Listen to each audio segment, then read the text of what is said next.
The second day came with a mist that clung low and thick, the kind that turns every sound into a rumor. Jon woke to the fussy complaint of frogs and the soft lipping of black water against old stone. The bog smell took the back of the throat, peat, sour rot, a sweetness like bruised grass, and under it all the cold threaded itself as if sewing the ground to the air. He rolled to his feet and felt for the habits he had been laying in himself like boards.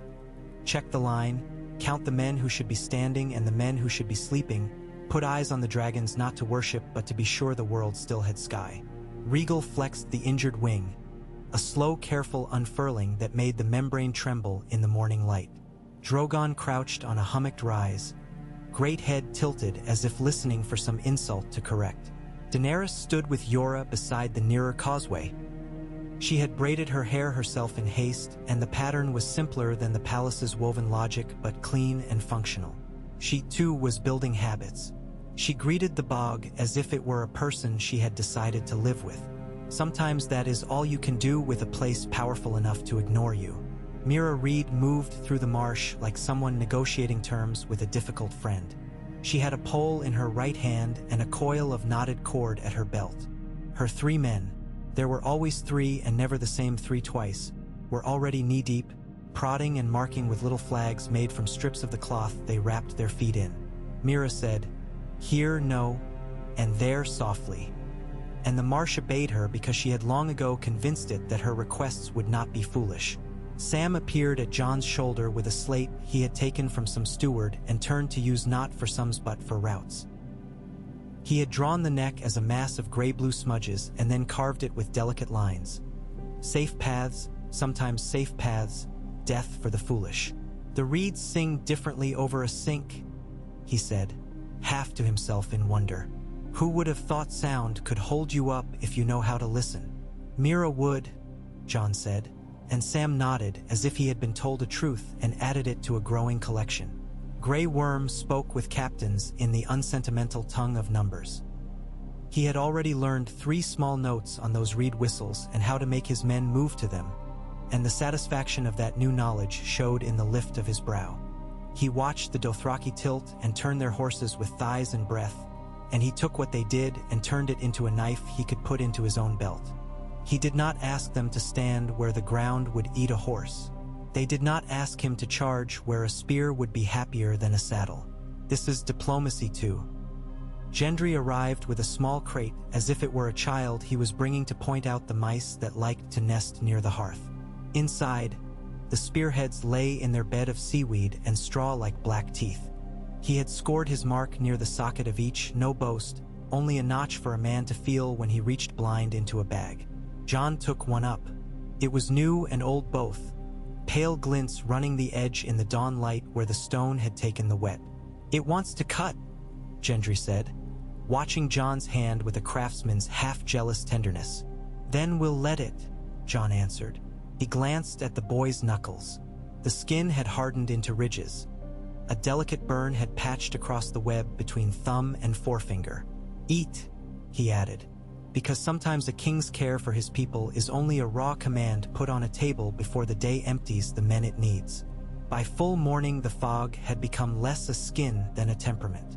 You could see a man's face at 10 yards and not his boots. The dead liked it.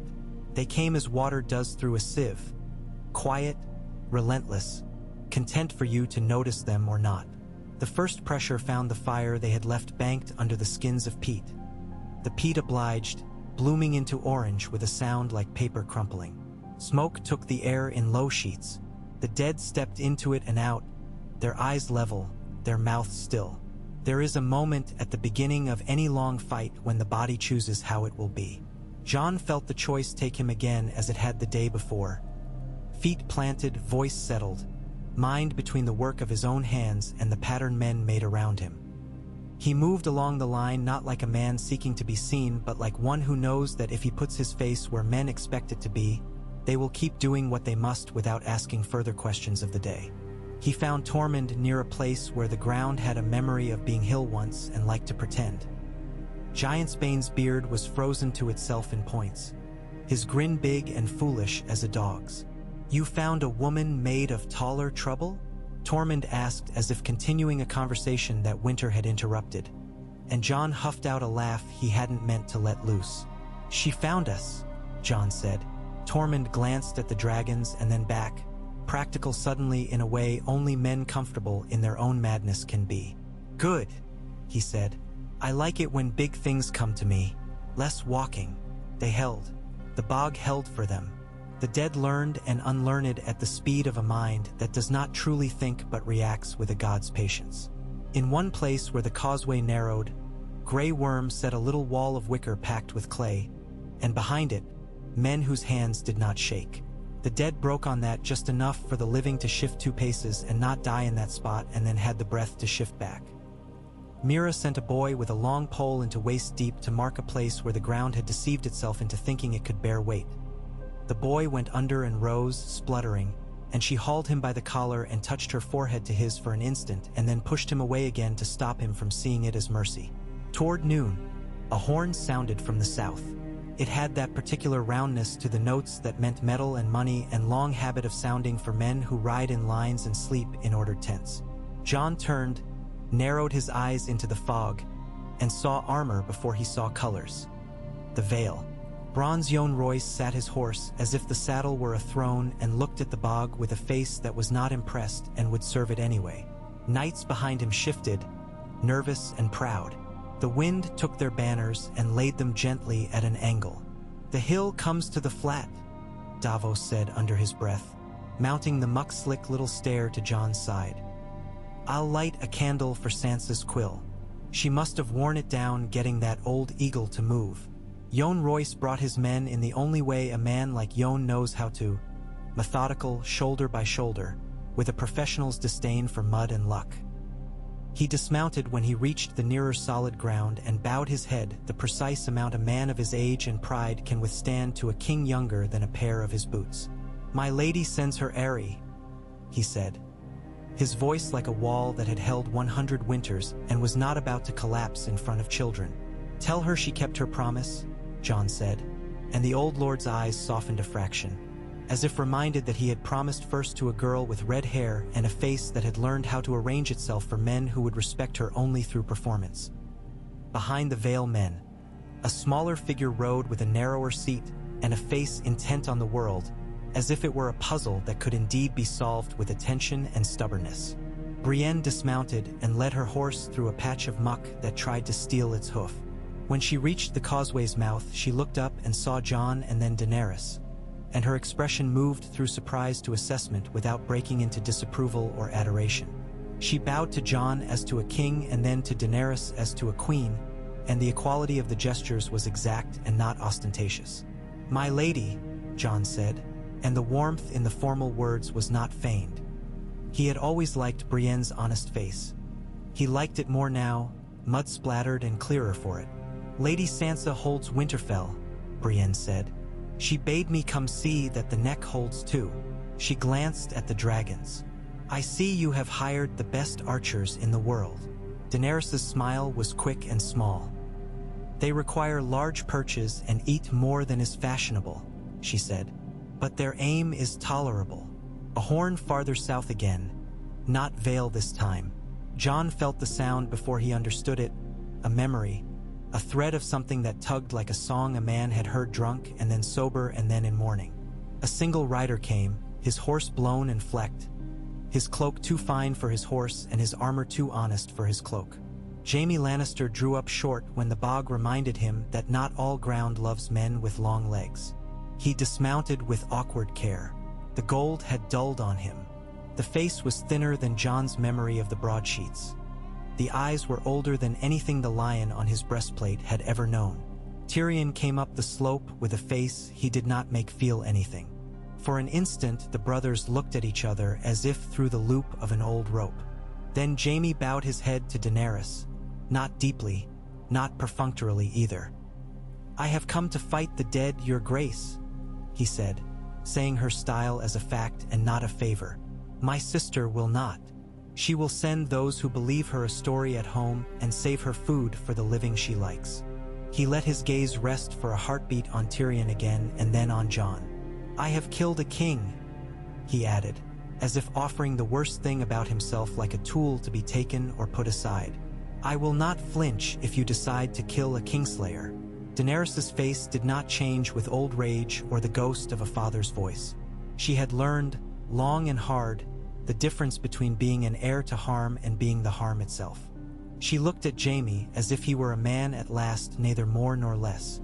"There are worse meanings for that word now than there were then," she said. "If you fight the dead, you have my leave to keep your head. Swear to this and to the terms we set, and you will rise when the world does. If you betray us, you will fall before any other man falls." He went to one knee in mud, not because he enjoyed humility, but because he had decided to be practical for once until his death. "I swear," he said, and in saying it seemed to open some small valve in himself. Air went out. Weight left him he had not known he was carrying. He got up slowly. His eyes found Brienne's and did not look away. Something like gratitude crossed his face, thin and unadorned. "If we survive," Tyrion said, and something that was almost humor but had no laughter in it tugged his mouth. "I expect we will all have to take new names to keep from boring ourselves with our own stories." "We will keep the old ones," Davos said. "We've worked too hard at them." A messenger from Winterfell brought the smell of snow in his clothes and the quick, high energy of men who have been told the same thing 3 times and only now believe it. The wall had failed. The world had altered. Sansa's seal was smeared, the wax too cold when set. Inside, her hand was steady. Supplies moved along the White Knife by night. The Manderley ships had taken on new oarsmen who had not touched a boat before in their lives and were already learning to hate the oar and love the way water obeys when you set your back to it. Children were being taught to be quiet in a cellar for an hour without crying. "It is harder than killing a boar, Jon," she wrote. The single sly smile he could hear under the words warming him across miles.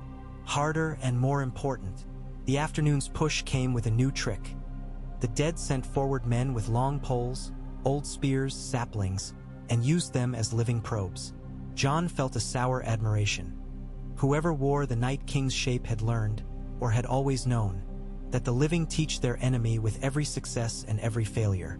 Mira sent a counter. Her men planted spiked mats under thin water a pace beyond a seemingly solid patch. When the poles tested the solid ground and the dead surged to take it, they met the iron at shinbone and fell like bad fence posts. Behind them, Unsullied advanced 3 slow beats and 2 quick and took the first rank at the ankle. Rhaegal left the earth with a grudging effort that told Daenerys his strength was half what it had been and his heart double. She felt it through the leather and the muscle like information whispered into her marrow. Drogon rose stronger, older, his mind sharpening under pain. Viserion moved on the far side of the fog a few times like a sorrow that refuses to leave a room. The blue fire came erratically, a spluttering hose, chewing heat and leaving air tasting of something medicinal and wrong. Drogon avoided it on instinct. Rhaegal avoided it because Daenerys asked with the concentrated prayer of her body. Near dusk, water grew quiet in a way that men who have lived with it do not like. Too glassy. No frog talk. No whispering over roots. Mira stiffened. "They will try to lay a skin," she said, meaning ice, and Jon's throat said something before his mouth could stop it. No, it was not a command. It was a refusal like a man puts into a door when the wind is shoving. He ran to Grey Worm, to the men with pitch, to the Dothraki suddenly quiet as priests. "Light it wet," he said. "Not the mats. The water. Throw it long." "Oil floats," Gendry called, already hauling a barrel with 2 other men, shoulders bowed. "Fire finds a way for it." They sloshed the slick into black and waited for the moment when a careless spark would be a catastrophe. Drogon brought a tongue of fire that lay on the oil and carried, slow and sinister, a traveling sheet of red. The dead stepped into it without fear and without learning and lay down to burn. Men who had imagined they would feel triumph felt only a dull, grim relief and then the work of staying alive long enough for the next small victory. Toward dark, Jaime took a place at a low breastwork of earth and woven spines, shoulder to shoulder with a Crannogman who had never seen a knight close and had no care for it. He fought clumsily at first. Rust forgets, but the body remembers, and by the 10th thrust his wrist had found the old economy. A wight came up and showed him a version of a face he had once known. He did not pause. He put the glass through its eye and turned to keep his left side toward the pressure. Brienne had a vantage higher up. She saw him and did not smile and looked away to where her arm would have mattered more, which is how men live through nights like this. In the brief dark interval when men not on the line slumped and drank something hot and did not taste it and someone else took their place, Jon found Daenerys by the lantern glow of a tent flap. The canvas snapped. The light made a theater mask of her face. The hand she rested on the map was nicked. A bead of blood had dried brown at one knuckle. He reached and wiped it with the pad of his thumb without thinking.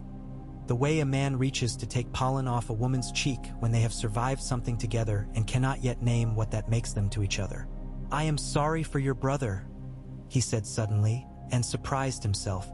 He meant Regal, and he meant Rhaegar, and he meant Viserion, and he meant all the people in the world who had ever been taken and reshaped into a cruelty that wore their outline. She looked at him without blinking and then nodded once, a slow, childlike motion that made him ache. "They take your shape," she said, "and then they ask others to hate it." She set her other hand on the map beside his, and their fingers lay close without touching. "When this is done, I want to build a hall," she said, unexpected and as necessary as water. "A stupid little hall with beams that smell of sap and a leak we can never fix properly, and we will argue in it and eat in it, and the roof will creak in winter and children will run under the table. We will sit at the ends and listen until we are sick of hearing, and then we will listen more." She glanced at him, almost daring him to call it fancy. "I want that," he said. The words came raw and cost him nothing. They went back to it because there was nothing else to do. Night tightened its fist and the dead pressed, as inevitable as a tide that does not know it can be resisted. In a narrow cut between two patches of sucking mud, Ghost held a line as if he had read a map and elected to amend it. His mouth worked without growl. He took a thing at the ankle, then the thigh, then the throat. His fur went black where it met the shoulder. He moved and moved, a beautiful, terrible rhythm like an axe that did not dull. When he paused, it was because a voice he knew had said his name. He turned, saw Jon, and in that sliver of eye contact the world became sensible for a breath. By the third day, the bog stank of things that had been burned badly.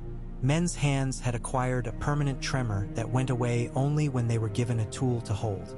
Women with bandage rolls moved in a distribution pattern that would have pleased any clerk. Applied long, applied short, twist here, hold there, ask Mary for more, no not that one, clean cloth. Miss Sandye's voice managed chaos, coaxed it into cues and rotations and schedules that looked, from a distance, like miraculous discipline. Varys came to Jon with news that felt like a pebble in the boot and a blessing both. White Harbor's ships had slipped past Euron scouts using a trick Davos swore he had invented and then confessed old Fishfoot had taught his father. The trick involved kelp woven into the rigging, tar rubbed into the sails to change a sheen, and a prosthetic gull that could be tied to a mast to make a ship look smaller from a distance, which sounded to Jon like witchcraft and to Davos like common sense. The Ironborn around Theon had mutinied twice and been bought back to loyalty with a promise of violence they could respect. "Your sister lives," Varys added to Daenerys later, as if presenting a dish he could not vouch for but believed necessary to try. "Yara holds a piece of sea the way a woman holds a grudge, tight and with admirable stamina. Theon has found something like a spine and persuaded men who hate him to follow it. The Greyjoys will prove useful if they are paid with purpose instead of coin." "Let them," Daenerys said, thinking not of ships but of the network of loyalties that could be made to hum if you fed it the right voltage. "Let everyone who wants to live become useful." On the fourth day, men began to speak of the neck as if it were a person who might be convinced with flattery to keep doing what it was doing. Mira tied a small charm of reed and bone at the causeway's mouth and did not call it that aloud. The charm clicked softly when the wind shifted. The wind did. The dead adjusted as water adjusts. The living adjusted back. Tyrion learned to read the fog the way he had once read a king's mood. Gendry began to walk like a man twice his age until he was handed his hammer, and then he moved like a boy at fair again. Davos sang softly under his breath without being aware of it. A sailor's nonsense about a fish who wanted boots and a woman who wanted a boat. Jaime found his way to Jon without trying to avoid it, which was perhaps as honest a thing as he had done in years. "You left King's Landing to the woman you love," Jon said. "Not to wound, but to lay the ground they would stand on." "I left it to the woman I knew," Jaime said. "Love may be the name men used to make an Apollo. Gy sound noble. I have begun to think it is less romantic than that." He looked at the dragons and then at the marsh and then at Jon. "If I live, and there is a world, I will stand in a room and tell your queen what I did to her father. I will watch her decide a new story about me. I will accept it. I say this here not because I want you to forgive me in advance, but because I could die in a bog and I am too old to let such things go untidied." Jon studied him. He had the face of a man who had been handsome as a boy and had learned to regret it. "When the time comes," Jon said, "we will open the door. That is all I can promise."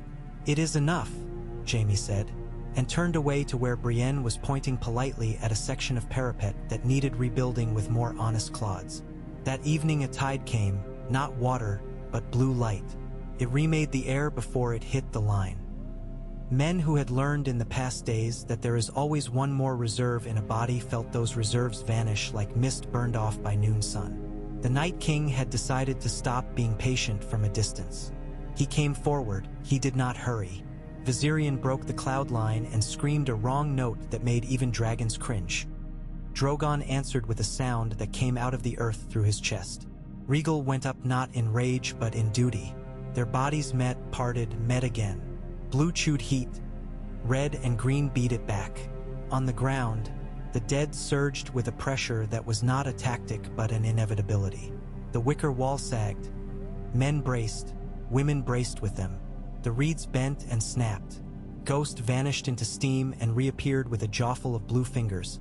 Shook his head with a disgust he reserved for things that smelled like this, and spat them out. Mira's whistle found the note from 2 days before by accident and blew it. Men pivoted as if hearing their own names in a dream.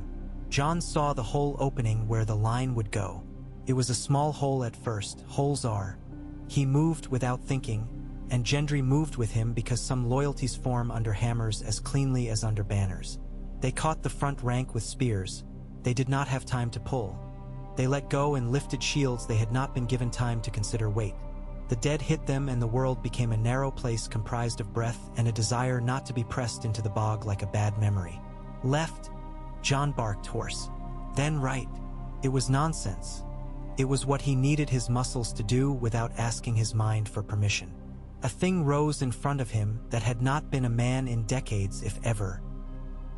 He put the glass in at the collarbone where the wet squelch told him there had been flesh once, and the thing fell as 2 other things stepped on it, and the little ledge of safety it provided was as welcome as a second blanket in late autumn. "Back," Grey Worm called, not because retreat was what men love, but because a step back now is the difference between a fight in 2 paces or none. They did it. The step back did not turn into a run. Tyrion's pulse steadied.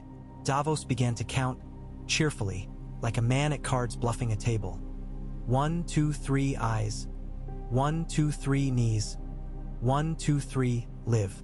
Above, Daenerys made a decision that would have been called madness by any man who had not learned to respect her way of making them. She put Drogon between the blue and the living and held him there a heartbeat longer than any rational creature would. Took the hit on the thickest part of his shoulder, felt it like a violation, and then rolled, savage and precise, to put Rhaegal the clean target from the other side. The blue caught the corner of her saddle. The leather smoked. She smelled something like cold iron in her hair. She stayed where she was long enough to see Jon and a knot of men step onto the safer lip and not drown. Then she pulled up and away, vision sparking at the edges. On the 5th morning, the dead had not eaten them. That passed for victory. The living had torn out a piece of road and left fire in it that would not drown. The dragons were breathing still. The men still answered to their names when called. Jon went to the edge of the causeway and looked north and then south and then at the map pinned under stones and said, "We cannot hold here forever. We hold until we can move and not shatter," Daenerys said. "We teach them the taste of this place, and then we go where the walls are older and the trees remember our names." She looked at him over the table. Your sister will need time. She'll have it, Jon said. Or we die here giving it. We will not die here, she said, and the certainty in it was not boast. It was a prophecy one woman makes because she intends to be the one to break its back if it tries to be false. They began to move the wounded south in small packets along paths the crannogmen had blessed with bracken and small hangs of cloth. White Harbor's boats came up creeks you would not have expected to float a child's toy and took loads of souls in the middle of a night that had more stars than any night had a right to. Sails went up black. Oars dipped without voice. Missandei stood on a little promontory with a list and let babies go onto boats ahead of men with swords and did not blink when a lord objected. She had learned to kill objections with a sentence the way others do with a blade. Sansa wrote, "We are moving the old and the young to the crypts. I have reminded them that the bones beneath us belong to us and will not rise to fight us. If I am wrong, I will apologize to your aunt in person. Arya has found a way to slide men out the Hunter's Gate without the dead on the far fields seeing. Bran says the air tastes like the last hour in a sick room. Tell me when you leave and where I must light the first signal." He sent back, 3 days. Watch the bog. If you see smoke that doesn't drift right, it is ours and you can begin. Jaime stood with Brienne, the two of them not touching the parapet because it was a distrustful thing, made of clods, and both had learned not to trust any object without testing it. He said, "Do you despise me?" And she answered, "No. It would waste time." And after a pause that was compassion added, "And because you came." He accepted that grace like a cup of water he had not realized could be offered to him. Tormund came up and leered with the misplaced sincerity of a man who has survived long enough to become a joke he enjoys. "Big woman," he said fondly, and Brienne held his gaze until the joke rolled over onto its back like a dog who had understood the limits and enjoyed the petting anyway. He clapped Jaime on the shoulder as if to say he approved of anyone who enjoyed a mountain. On the 6th day, the dead slackened not because they tired but because some mind decided energy could be hoarded and used elsewhere. A ragged quiet fell. Men became aware of their own bodies again. They ate without tasting and then tasted and were amazed. Jon slept in 2 halves with his boots near the head of his pallet because taking them off took patience and putting them on took hope. He woke to the sound of water under stones and knew it for what it was, the marsh reminding them who owned the ground. There was laughter once that day. A Dothraki boy fell backwards into a shallow pool and came up furious and spitting, hair plastered, and the unsullied nearest, who had not laughed out loud since a childhood he barely remembered, let a sound out of himself he might have called a cough if asked. The boy glared at him, then at the water, and then laughed too, throwing his head back, and the sound went out along the causeway and made 10 men feel like men again for one breath.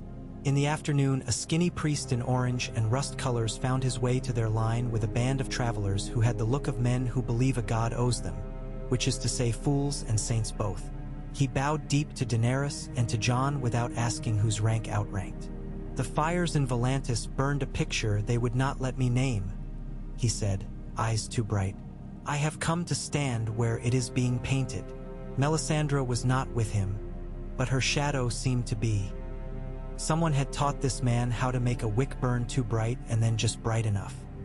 He set 3 braziers at intervals and lit them with a murmured word. The flames took with a color Jon did not like. He allowed it anyway because his liking was not the point. At dusk on the 7th day, a raven thumped down with a broken feather and a message under Sansa's seal. The last of the small folk who could not stand a day's march have been placed in the crypts. The forges heat the glass. The god's wood is quiet. Arya says there is a window in the old granary that will open for 10 men with the right hands. Bran says, "They are coming." She had underlined the last 2 words with a controlled hand that suggested a woman not afraid, exactly, but unwilling to flatter the worst. Jon folded the note and held it in his palm like heat. He went to Daenerys without looking at anything else. "Tomorrow," he said, and she nodded and said, "Tomorrow." And it was as if the 2 syllables had been welded into place between them with a hammer. They did not kiss. They did not reach for each other with the desperation men feel on the eve of a battle after 7 days of death and too much knowledge. They stood close enough that if either had swayed, their shoulders would have checked the other. They stood like two yoke points on a cart that would carry the weight of a land. The morning had a clear, cruel blue to it, the kind of sky that set men's teeth, that lies and says weather is nothing.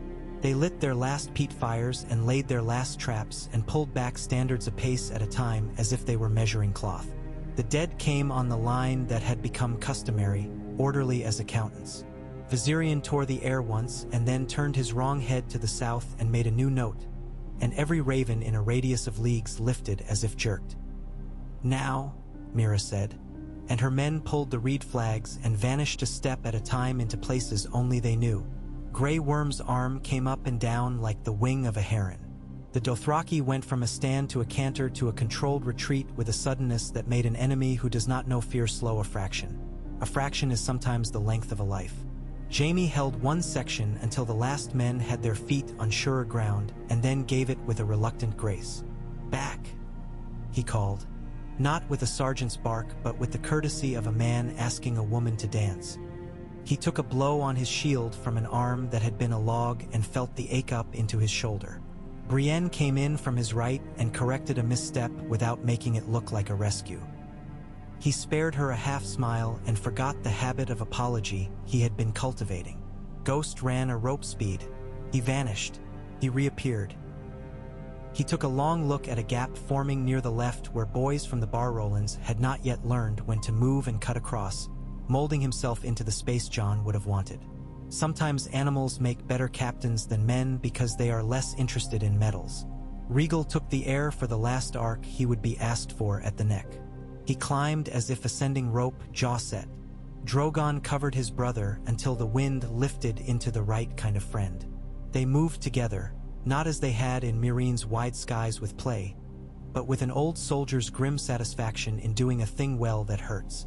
"Go," Jon said when the little flags that meant go lay down in the mud as if each had been tired and decided to rest. Daenerys pulled Drogon just a half-breath later, not to gain advantage but to be sure the men below took their cue from the man on the ground. The retreat began with a motion so practiced it looked ugly.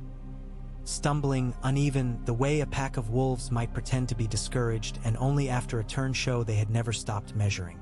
The dead came into the spaces they had been invited into. They came with all the grace of water poured into a mold. They came onto barbs and under falling nets woven from vines that had been soaked in pitch and then lit, and under those nets they burned. They came onto mats that held and then gave way, tumbling ranks into sucking pits that had dined on the boots of men for centuries and were gracious about new fare. They came and came. The last of the crannogmen disappeared into a stand of rushes, and when the dead tried to follow, the stand became a pond that had not been there. The last of the Unsullied turned and walked backward with their shields up and then turned and walked forward because one should not let the body forget how.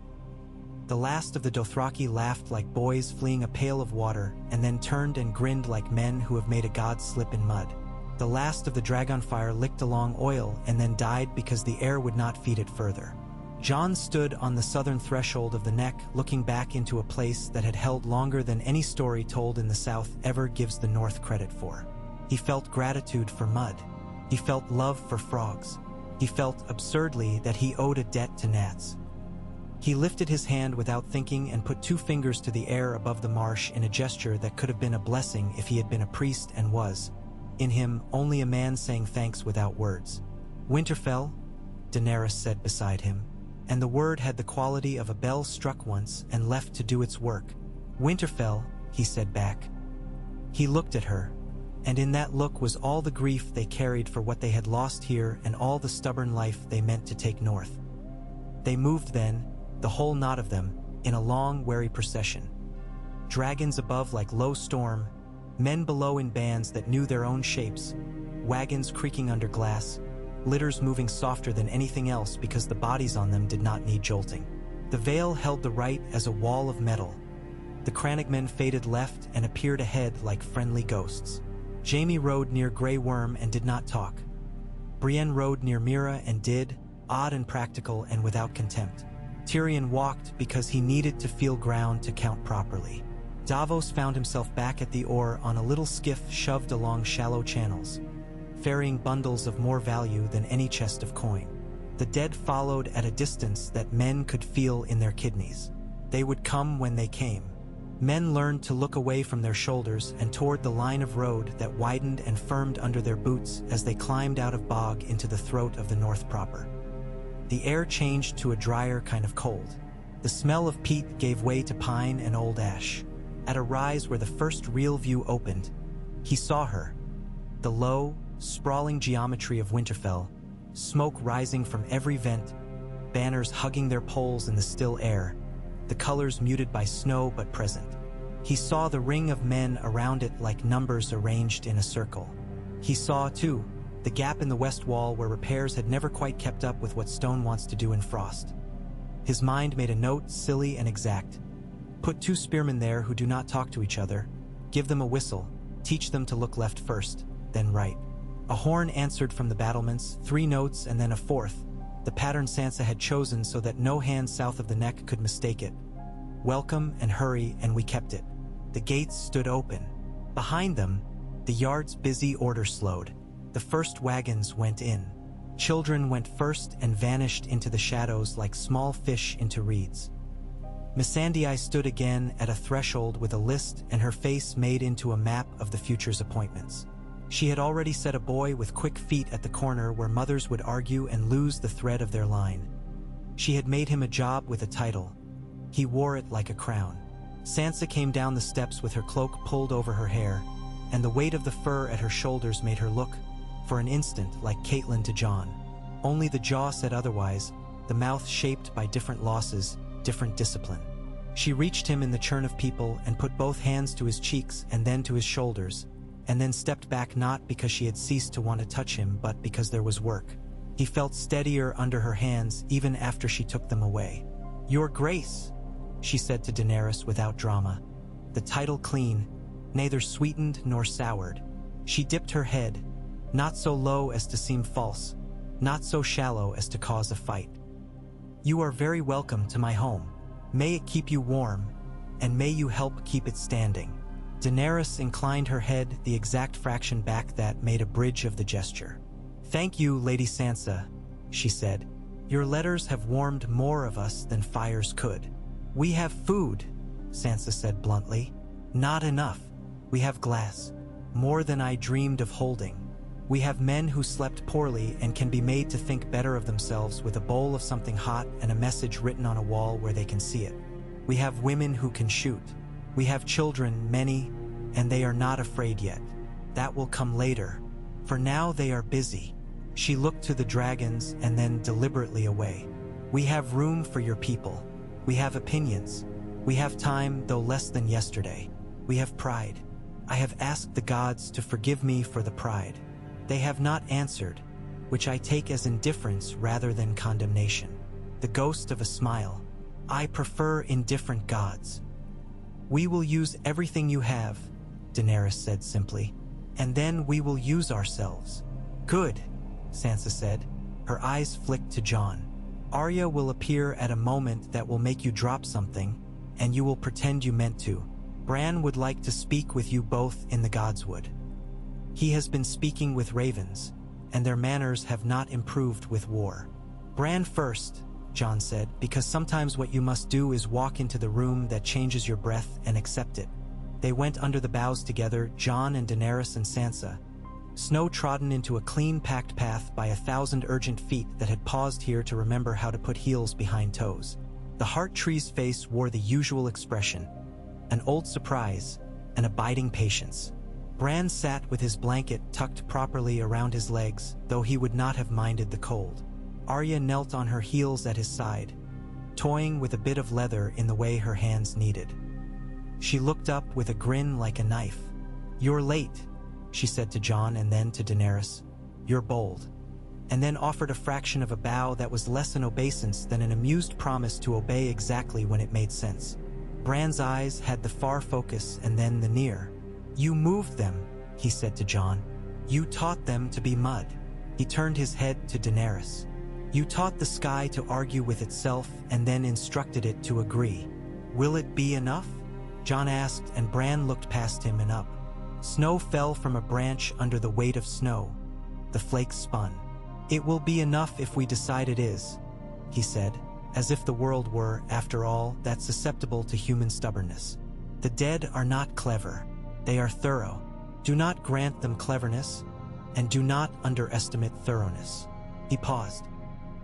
"He has your face when he looks toward you," he said to Daenerys, and she blinked. "He has worn many faces. He likes yours." Daenerys did not shiver. "Then he may fix it in his mind," she said. "It will be the last face he sees."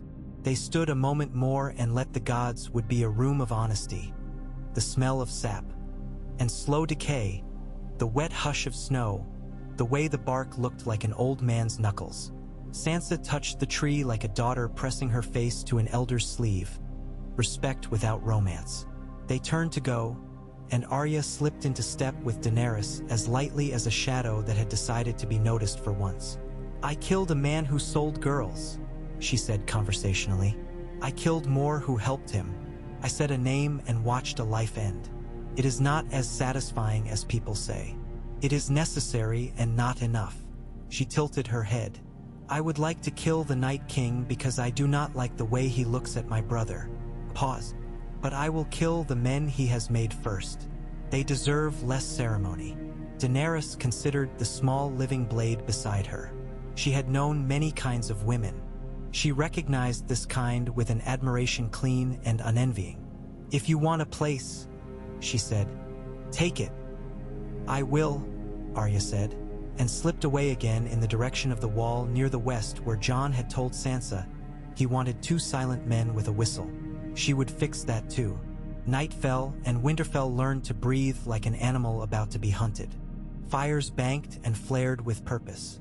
Guards rotated without being told why numbers matter. The forges laid suffering on iron and then cooled it into tools that did not complain. Ghost took up a station on the wall as if he had been carved there by the cold and then remembered how to blink. Missandei wrote the Dawn's rotations in 4 languages and pinned them where eyes could find them. Grey Worm walked the yard and made changes and explained them to no one and still managed to have them taken as obvious. Jaime stood on the battlements and looked south and then north and saw the line of blue far away like bad stars arranged by a child. Brienne came and stood beside him and did not touch his arm. He did not touch hers. They did not need to. Jon and Daenerys returned to the map and to the Chair's Plane and Dragonbone. They sat not to rest but to anchor the room. Tyrion came and went in soft steps. Davos came and left a smell of salt and rope. Gendry came with a long blade he wanted a hand to weigh and left with that hand's blessing. Varys came like a quiet rumor and left like a solved riddle. Sansa returned, sat at the corner of the table without ceremony, and began to plan aloud as if speaking to herself. Sam laid 3 books down as if they were loaves. Above them, the dragons shifted on their perches. Drogon's tail beat once against stone and left a new scar in the old. Rhaegal breathed in and out and filled the hall with an exhale that warmed even the damp corners.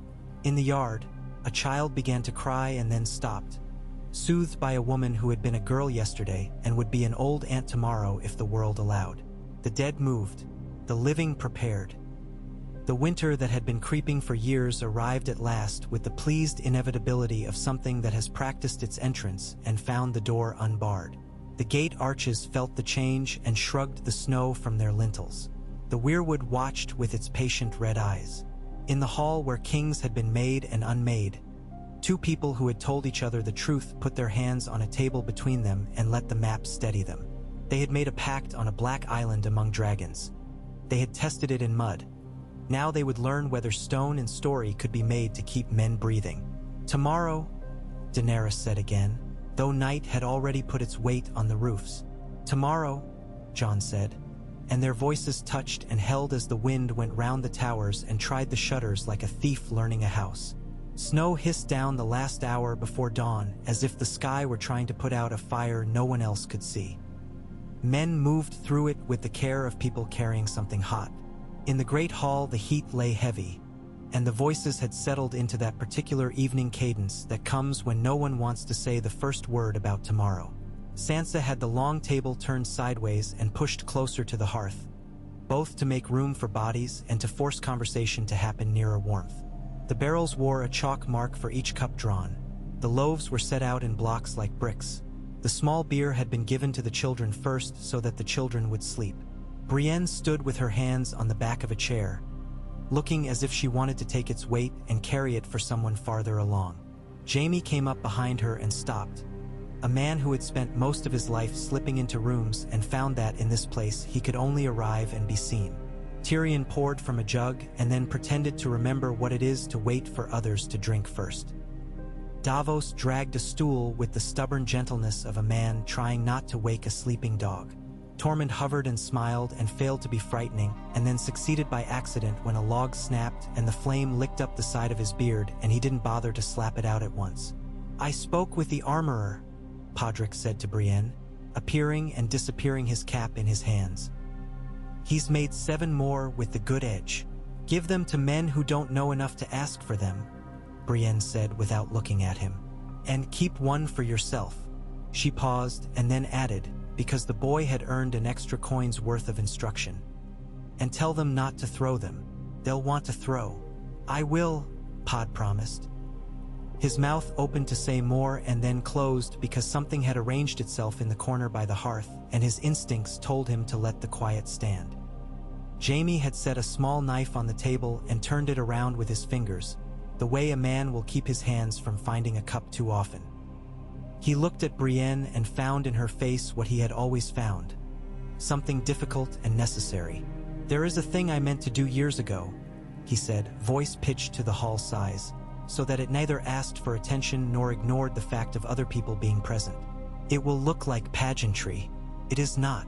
Brienne frowned, not in suspicion, only in the honest irritation of someone whose mind was on roads and piers and weak spots at the base of walls. "If it involves a song," she said, "I'm going to bed."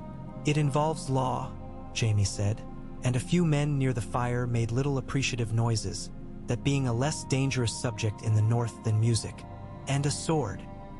He looked around, not to gather approval, but to see who might be made uncomfortable. "Ser Davos, do you mind lending me a very small portion of your dignity?" Davos blinked. "You can have the handle," he said. "I'm keeping the blade." He rose, and in rising the conversation swayed with him like a curtain briefly caught by a draft. He drew Longclaw with the caution of a man who had learned to respect another man's weapons without falling in love with them. He set the sword across his palms and held it out as if presenting a child he did not know what to do with to someone who did. Brienne stepped back before she realized she had. "No." Jaime looked at her without pity. "Yes, Ser Brienne," Tyrion said, and there was real mischief in his voice, the kind that only appears in men who have set their fear somewhere it cannot remonstrate for an hour. "This is the part where you pretend not to want what everyone else in this room has already agreed you should have had years ago." "It isn't for me," she said, automatic, a reflex so old she hadn't noticed it was still lying in wait in her chest. "It's for the men who will follow an oath before they follow a face," Jaime said. "Take the sword, bend this once, and then stand straighter." She did not kneel. She bent her head. Jaime touched the blade to one shoulder and then the other, the weight of it clean in his hand despite what his wrist had to say on the subject. "Rise, Brienne of Tarth," he said, and there was a notion of pride in the way he could not help but turn his head to see her better. "A knight of the 7 kingdoms." She rose and did not smile at him, but the corner of her mouth decided to grace someone. It chose the fire. Men who had been staring looked away, embarrassed at their own witnessing of a private thing. Tormund grinned so hard his beard tried to detach itself. Podrick made a sound like a small kettle coming off the boil and then fixed his face into something manly and failed. Davos put Longclaw back in its sheath with the respect he would give a great idea that just happens to be made of steel. "It's only a chair with a different cushion," Brienne said quietly to the air, which is the cleanest way a person can accept honor. She looked then at Sansa. The Lady of Winterfell had not moved, and yet something in her posture had shifted, the way stone seems to shift when snow melts around it. She nodded once, precise and deep enough to count as gratitude. Gendry came up to Arya as if approaching a wolf with a piece of meat he had not stolen. He had a bundle under his arm. He undid it with fingers that had learned to be gentle with glass and not just iron. The weapon inside had come out of a drawing the girl had scratched on a scrap with a nail and then thrown on the floor with the impatience of someone forcing her mind into an object. He had improved it. The spear came apart with a twist, its halves fitted together with a small, satisfying click. The head was a leaf of obsidian so thin it looked like frost, and along the shaft a thin reinforcement ran. Iron strapping, slender and neat. "It won't break where a cheap one would," he said unnecessarily. "And you can make it short for tight places." "I don't need it," Arya said, and then took it. And the way her hand moved down the wood made the men nearest decide to look elsewhere for a while, so that if someone were to ask later, they would be able to say they had not seen her smile. "You fought at the edge of the world like a man who is used to edges," she said, as if the compliment weighed nothing. "I swung a hammer where I was told until the ice told me where to swing it," he said. "I liked the cold less than I thought I would. It gets into places I don't want. It likes joints," she said, and this time the corner of her mouth did that thing Jon had come to watch for in both of his sisters when they were pleased with someone and wishful of hiding it. "Keep it out." He looked at her as a boy looks who has decided to find a reason to survive and perhaps discovered it in a person. "I'll try," he said. Daenerys took a space near the back of the hall, watching without presiding. Men drifted to her the way smoke drifts to heat. Missandei was near, always, and the way men looked at Missandei told Daenerys more about their characters than any oath ever had. Jon came, and people found they had other things to do nearer the doors, and no one could say afterward who had made them move. Perhaps it was only weather. "I've been thinking about the crypts," she said at once, because pretending not to worry about the thing kicking the back of your mind only gives it more strength to kick. "If the dead raise the dead, these bones won't heed him," Jon said, and then, "because a promise made to yourself is only as good as the reasons you give it," added, "The oldest are dust, those who were spared that are wrapped in iron and stone. There's old magic here that's nothing to do with one man's will." "And if old magic has gone into the ground to keep warm?" she asked. "Then we'll have quick steps inside a crowded place," he said, not smiling, and she accepted the answer because here was not the time to go down into the earth to argue with the intentions of bones. She watched Sansa move, and for a breath the cold around her forgot its business. The Stark woman's grace was not the grace of a queen trained in a city. It was the grace of someone who had learned to bend through storms and then had chosen the moment when bending became refusing. They were not friends, but they had found a way to set their weights together. Daenerys acknowledged the form of that without the letter. Sansa did the same. It was not love. It would serve. They sat then, all of them, the way people sit the night before a winter birth.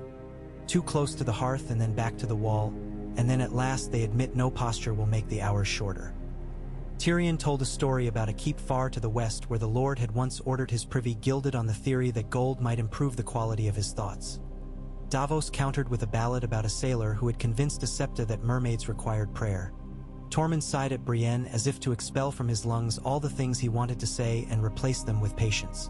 Jaime drank very little and made his hand into a fist to keep it from reaching for the cup when he forgot himself. Gendry went to sleep in his chair with his mouth a little open and his hammer leaning against his thigh like a dog resting on its master's boot. When at last the hall emptied and the fires licked down to red at the edges, Jon and Daenerys stood in the doorway long enough to share the cold as if it were a conversation. Ghost was a pale wedge on the snow and tipped his head to watch them without moving the rest of him, as a guard will when he is not sure what the two people he guards are to each other. "You asked me to share a world with you," Jon said. "It has been a long time since anyone asked me to share anything and meant the sharing rather than the owning." She smiled then, a small, almost private thing, and then let it go. "When this is done, I will learn your house's old recipes, and you will learn how to eat mine without pretending you like them," she said. "We will argue about grain and which stones hold heat longest and whether a roof slats should run north-south or east-west. We'll put a bench by a door that sticks and make a game of betting who will forget it sticks," he said. His own mouth did the same strange little thing. "We will be bored by our own dinners sometimes. That is a luxury I never thought to want." "We will be bored," she echoed. "We will be bored together." He nodded once as if they had agreed on the price to pay for a sack of oats. Sleep came like a river that has to learn again every night how to run toward its mouth. Dreams for once were not of ice that teaches itself to walk. They were smaller and had mercy in them. A hand catching a cup before it fell.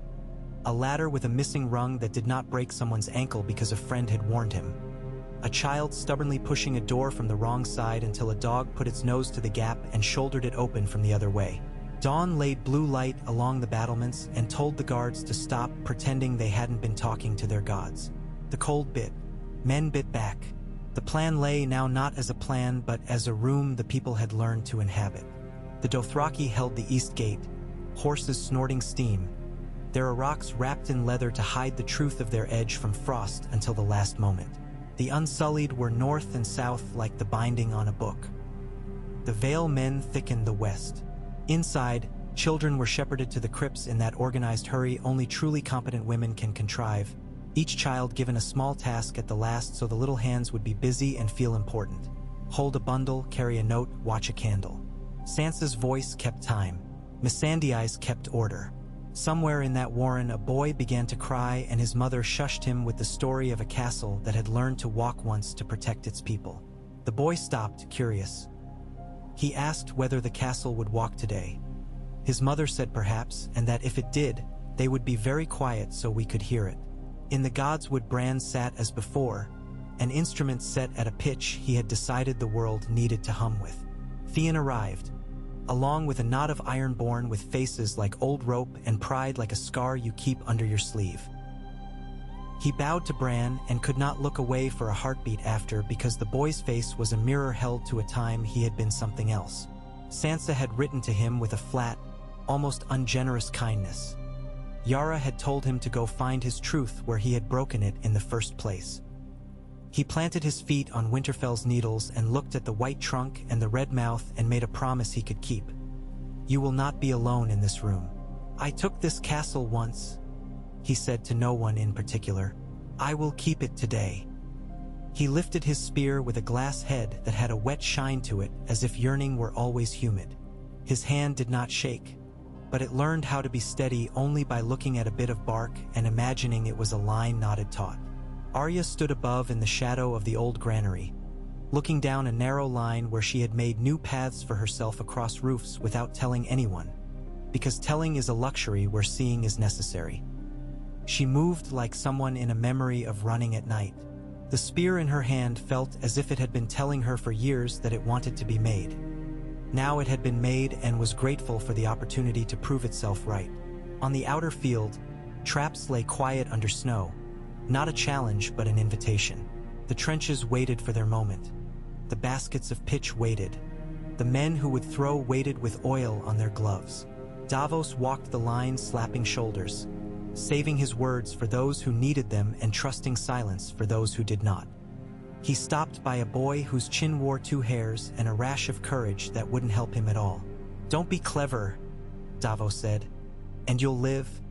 And the boy nodded as if someone had handed him a rope. Jaime and Brienne took the west parapet together. Pod stood behind with a quiver and a face set at that odd, fearless angle some boys achieve when they have ceased caring whether they look like men and discovered they have become them in the process. Tormund took the ground below and made it his personal mission to confuse any dead thing that came within reach by refusing to behave like any living thing had behaved in front of it before. Laughing, then crouching, leaping, then shoving, singing once off-key, just to see what a particular white-eyed horror would do when confronted with a terrible song. It did not do anything different. He laughed anyway. The first sound was not a horn. It was the quieting of birds. Bran closed his eyes, and ravens left their perches in a scatter like thrown grain, went up, turned, and went north. He saw through them, and then beyond them, and then in a place where no winged thing should be, he saw cold teach itself to spread. The army came into view slow as a tide, and then faster as an avalanche, and then slower again as if the hill did not care for their feet. The Night King rode at their head on a dead thing colder than math. Viserion moved above him, lower than he had before, the blue in his mouth guttering when he closed it and burning when he opened it. The sound he made was like a forge run backward. Drogon answered, and the answering was a relief even to men who had sworn their souls to no fire. "Hold," Jon said, and the word moved through the ranks like a cloth unfurling. Grey Worm's hand went up. The Dothraki leaned forward and then, obedient to a promise made in the marsh, leaned back. The last 100 paces felt like a man approaching a word he could not quite remember. Then they were there. Arrows went first, their heads black and narrow. They snapped into eyes and mouths and joints and did their work. The wall of shields stood. The dead hit it and leaned, and the living leaned back. The tren. Cheese did not light at once. That would have been too simple. A priest from Volantis muttered and blew at a rope of soaked wick, and it guttered and then at last caught. Not in a dramatic roar, but in a sulky, grudging line. Fire ran, picked up speed, learned itself, made a bright mote. The dead stepped into it and showed that they did not care to learn. They also did not cease to burn. The smell rolled across the field like a story older than the men hearing it. "Viserion dove?" Drogon rose to meet him. Rhaegal came in lower and then took a suddenly higher line like a swimmer avoiding an undertow. The blue fire ate air. Drogon's breath taught it a brief lesson about appetite and limits. Rhaegal slipped into the gap and blew not at dragon or rider but at the bridge of dead air between. The false fire gusted, split, found nothing to cling to for a heartbeat. And in that heartbeat men below lived who would not have. The first of the other, the pale ones whose eyes were mirrors without pupils, came onto the field behind the main press as if the army were a robe they wore and not a people. One of them turned his head the way a fox turns its head to listen. Tyrion, who had been counting how many places along the wall men forgot to refill quivers, saw that turn and understood in a sharp, accidental way. The mind that had waited at the marsh had learned something about how the living move when there is a shape worth killing in a piece of wood. He ran, not fast, because running solves nothing if the man you need is 3 walls away. Jon saw the same thing on a different line. The slight, imperious lift of an icebrow. He looked at the godswood. Bran's face was not frightened. It was not quite human either. Theon tossed his spear from hand to feel the weight settle and the thought occur. If someone wants to get to the boy, they will come through me. This thought pleased him in its plainness. He had had a very long time to tire of complicated thoughts. The dead rose at once at 3 points along the trench where the fire faltered because a wind turned and then turned back. They came not like men stepping onto a road, but like a hand pouring salt. Tyrion reached the south tower and blew the low, long note Missandei had composed to call for the reserve to bend. Then the short, high answer that meant the bend should be to the west, not the east. A line moved. The bend filled. Men who could not have seen him would later believe a ghost had whispered in their ear. He was willing to be a ghost if the arithmetic worked. On the east flank, the Dothraki cut in and out like raindrops skating a window, then became rain itself when the dead surged on a narrow front and needed to be beaten to froth before they hit the wall. Grey Worm's men held the place where everyone always believes they cannot. Jaime fell and rose and shook his hand out and found he could keep his grip. Brienne took a blow and turned with it and turned it into a counter. Tormund laughed and knocked down a thing that had once been a man and now had a jawstone loose so that it clacked even as it grabbed for him. Podrick put an arrow into the clacking and then another without waiting to see whether the first had been enough. Inside the walls, the crypts breathed. Children pressed close and then forgot to be afraid for a while because Sansa set them to work. Count with me. Fetch this, hold your brother's hand. Sing with me very softly so we can hear whether the step outside is a foot we love. Missandei moved in the corridors like a candle that gets passed hand to hand, never goes out, and always appears where someone is about to cry. She sent runners to the kitchens. She sent runners back. She sent runners nowhere at all sometimes and told them to sit down for a minute and rub their legs and think of something they were good at. They did and then got up and were better at what they were doing. In the godswood, the air grew very still. The sound of the battle did not penetrate there the way it might, as if the red leaves had cupped hands around the place and muffled it. Theon stood with his men in a crescent that matched the tree's roots in its curve. He could smell cold iron and sap and the sharpness of his own fear. It made him angry enough to stand still rather than run. Bran's head tilted. "He likes to make rooms cold," Bran said. "He will want this one. Then we will make it warm with him in it," Theon said. and the men behind him smiled without humor, which is better, sometimes, than humor anyway. Arya saw the moment when the west wall would betray itself. The hairline crack in a stone that had not mattered yesterday and mattered today. The man who had shifted his weight, not because he was a coward, but because his knee no longer liked to stand in that one place. The boy with 3 arrows left and his face wrinkled in various calculations and not one of them full of a solution. She went running along the parapet with her spear held at a balance point and was in 3 places in a minute, because an idea that is true in battle as in carpentry is, most things are saved by inches. She reached the section just as a second of the others came into view over the shoulders of their walking dead. It drew back its arm with the slow, disdainful motion of a creature that has never had to hurry in its life. It let fly. The spear it threw cracked the parapet where men had set stones firm. Arya took the last stride and jumped, rammed her spear into the thing's side as if it were a ladder and she was tired of climbing, and then dropped, rolled, and came up with the short half of the spear in her hand. The other turned its head and looked at her with that bright vacancy. She threw the short spear at its face.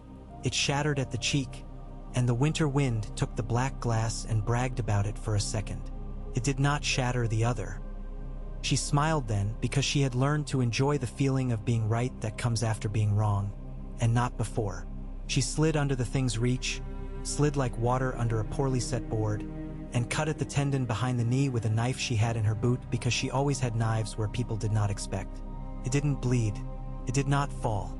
Someone above put an arrow into the thing's throat from 3 paces. It turned and broke him in half without looking. Arya gave up on surgical and chose impolite.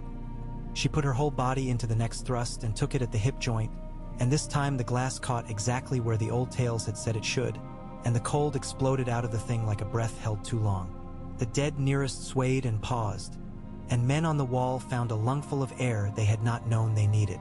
In the yard below, Jon felt that same explosion and almost smiled. He turned, and in turning saw the line pull thin at the south gate, where men had been too effective and had pushed too far and had forgotten that ground you take from the dead has to be paid for with 2 retreats when it comes time to give it back. He went toward it with a measured, ugly trot, the kind men use when they have taught themselves not to sprint where sprinting will only make their mistakes arrive faster. He shouted what needed to be shouted. Grey Worm came in at an angle that only works with men who have practiced pivoting on a heel in deep mud. The hinge closed. The dead hit the hinge and then slid off it as if someone had greased their world. Above, the dragons cut and rose and dove. The sky became a place for argument only gods had business having. Below, men and women did the duller work of keeping the earth. Viserion tore the top of the old stable into lint. Blue fire ran along the eaves and then died for lack of love. Drogon raked that blue with his red and made the air taste better again. Regal came up under the pale dragon's belly and blew heat at the joint of a wing. Viserion bucked and rolled, and for a breath Jon saw ribs, and what does not live under flesh, and he looked away because he had learned there are places you do not let your mind stand in even if your eyes have dragged you there. The crack came at last, not with fanfare but with the neat, unforgiving sound a sapling makes when you've cut too deep thinking you were pruning. A section of the east wall shifted and then stepped down a half-hand's width. Nothing terrible at first, but the dead felt it the way water feels the bowl and poured there.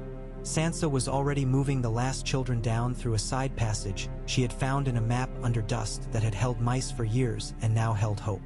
Missandei took the upper corridor and shouted for 2 women to bring their pails because sometimes water saves as neatly as fire.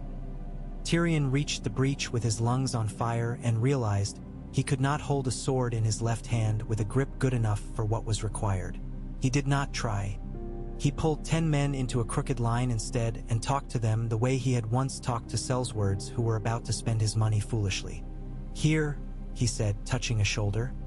"And you here, and you will want to step left when you should step right. So we have put you unable to ruin that, you see? And you like to steal the glory, so we put you in the second rank so no one will know. And you, who care nothing about glory, we put you where we would put a good stone." They obeyed because he had made obedience the easiest way to be seen as they wanted to be seen. Jaime crashed into the same patch of broken wall 10 heartbeats later and looked as if he had found something he had always been supposed to find. He put his shield at the corner and made the corner better. Arya ran along an inside corridor that smelled of old smoke and surprisingly of apples. She reached a little room where the floor had always been slightly less sound than the boards around it. She knelt and slid her knife between two in pride, and a square came up with a soft complaint. "This one," she told two boys who had been told to guard a door and didn't know why and didn't need to. "If you have to run, you run here, and you don't talk about it in front of anyone with jewelry." They nodded solemnly, and one asked whether he could bring his sister if it came to it, and Arya said, "Yes, and if anyone tells you otherwise, you tell them I told you you could and you described me to them. And if they don't believe you, you bring them to me and I will persuade them." The boy believed her because he was not an idiot. In the Godswood the air changed. Theon felt his arms go cold and the wet of his palms change from fear to something else. Shapes came through the low trees with the courtesy of dancers entering a hall not theirs. They were not many. They did not need numbers. They had purpose, and the purpose was the boy in the chair. The first of them met a spear and did not have time to teach itself to bend. The second stepped to one side and took a blade up into its ribs, and then reached, almost bewildered, to try to remove it before it learned it had no body left for the gesture. The third and fourth were crueler. The fifth did not make it under the red leaves. Then the Night King came. He did not hurry, and he did not smile, and he did not raise his hand yet. He stood at a distance that made mockery of distance and looked, and Theon, who had been told he had a few fine features once and had come to believe his face more of a ledger than a painting, felt that look pass over him the way you feel a cold wind in a hallway where all the doors are shut. He took a step forward and then another and then ran, because there is such a thing as courage that speaks excusably in a shout and a clatter. He threw his spear as if throwing it could make the world work out. It cracked in that wrong cold and failed, and Theon knew, as he had known so many times at the worst moments, what failure tasted like. He did not run from it. He went toward it empty-handed, and in going made a sound that was less a cry and more a greeting to a man he had not wanted to meet and would not refuse. The Night King took him like a detail to be straightened. Theon fell in a way that does not flatter anyone. He lay a fraction of time with his face to needles and felt the small, clean smell of them in his nose and thought, "I could have had this longer," and then he did not think anything again. Bran breathed once and then a second time and did not look away from the face that had come to look at him. Jon saw the moment not with his eyes but with that new sense battle had built into him over the last months. The knowledge of a pattern changing, the thrum of it going wrong. He ran. He did not know he said Daenerys' name. She did. Drogon turned so fast the ropes tore at her thighs. She clamped them and let the tar in the leather do its work. Rhaegal came in lower. Viserion swung with a monstrous grace and blew into a space Jon had expected to stand in. He did not. He stood under the curl of the wrong fire and felt the hair on his arms crisp in a way that would have amused him if he had time and a water basin. Arya was not there at first, and then she was there because some people are simply good at finding the place where the world is held together and tugging gently. The Godswood took her with old familiarity. She had been a girl here and a ghost since, and sometimes those are the same thing. The Night King turned his head a slow fraction. The air shivered with the movement. Bran's eyes moved without moving anything else. She did not run straight. She ran in a line the way a fox runs when a man is watching. Not like a drunk, not like a dancer, like something that knows the thing watching does not love to look at more than one moving piece at once. She leapt not because she believed in leaps, but because she believed in gravity, and gravity would be Will's ally for a heartbeat. He turned, and in turning, foreknowledge gave him both an advantage and a flaw. He moved to catch the wrist he had foreseen. She let the knife go to the other hand, not because she had rehearsed it in a mirror, but because some things taught in courtyards and cellars remain in bones when a girl becomes a blade.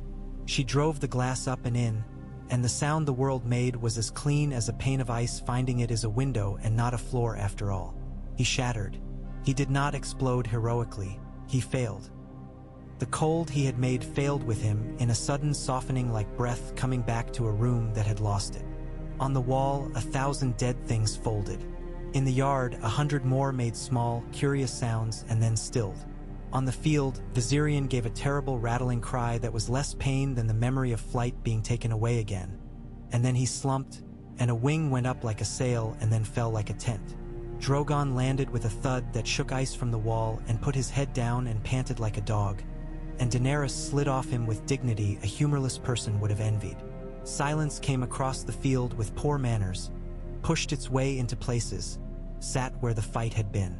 Men stood and found they were still standing. Men fell because the thing they had been holding up had ceased to hold them up in return.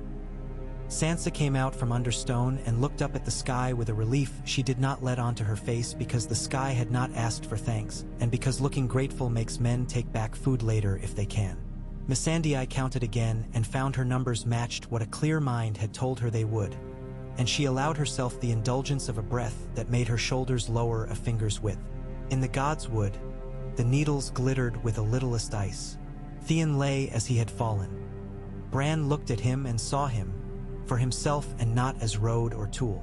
Arya stood with nothing in her hands for the first time in days, and for a moment the hands did not know what to do with that lack. Jon came and knelt and put 2 fingers to his brothers, his friends' throat, and did not need to look up to say what he said. It was not the place for words. Everything that could be said to the man lying there had been said in other, harder rooms. Ghost put his nose to Bran's knee and then to Arya's shoulder, and then went and sat with his head in Jon's side as if pushing him into the world again. The boy lifted a hand and laid it on the square skull, a weight accepted. Daenerys walked into the god's wood with the slow tread of a woman carrying herself out of a storm. She looked at the tree and then at the people and then at the blue fragments on the ground that were already losing their color. She reached her hand to Arya as if presenting a blade back to a rack. Arya did not take it. She looked at it and then looked at the queen, and then dipped her head the exact degree that made men who had never learned to like her feel a momentary love they would not admit to. The 2 women were not friends. It did not matter. They wore a moment between them the way 2 wrestlers will stand up and acknowledge each other after a fight neither enjoyed and both know no one else would have survived. The day uncoiled. The weather remembered itself. The men who had fallen and would not rise were carried with the care born of exhaustion and gratitude. The men who had fallen and would rise were burned where they lay, with glass hammers used to keep their bodies honorable until the fire could make the rest of the arguments. The dragons slept in turns, Rhaegal's breath catching occasionally like an old house in wind. Drogon dreamed and twitched a hindfoot like a dog. Men near enough to see it laughed low and careful, as if that laughter were caught in a jar and should not be let out to spook anything. In the hall, bowls went out and came back with streaks because men had remembered how to leave a little for someone else.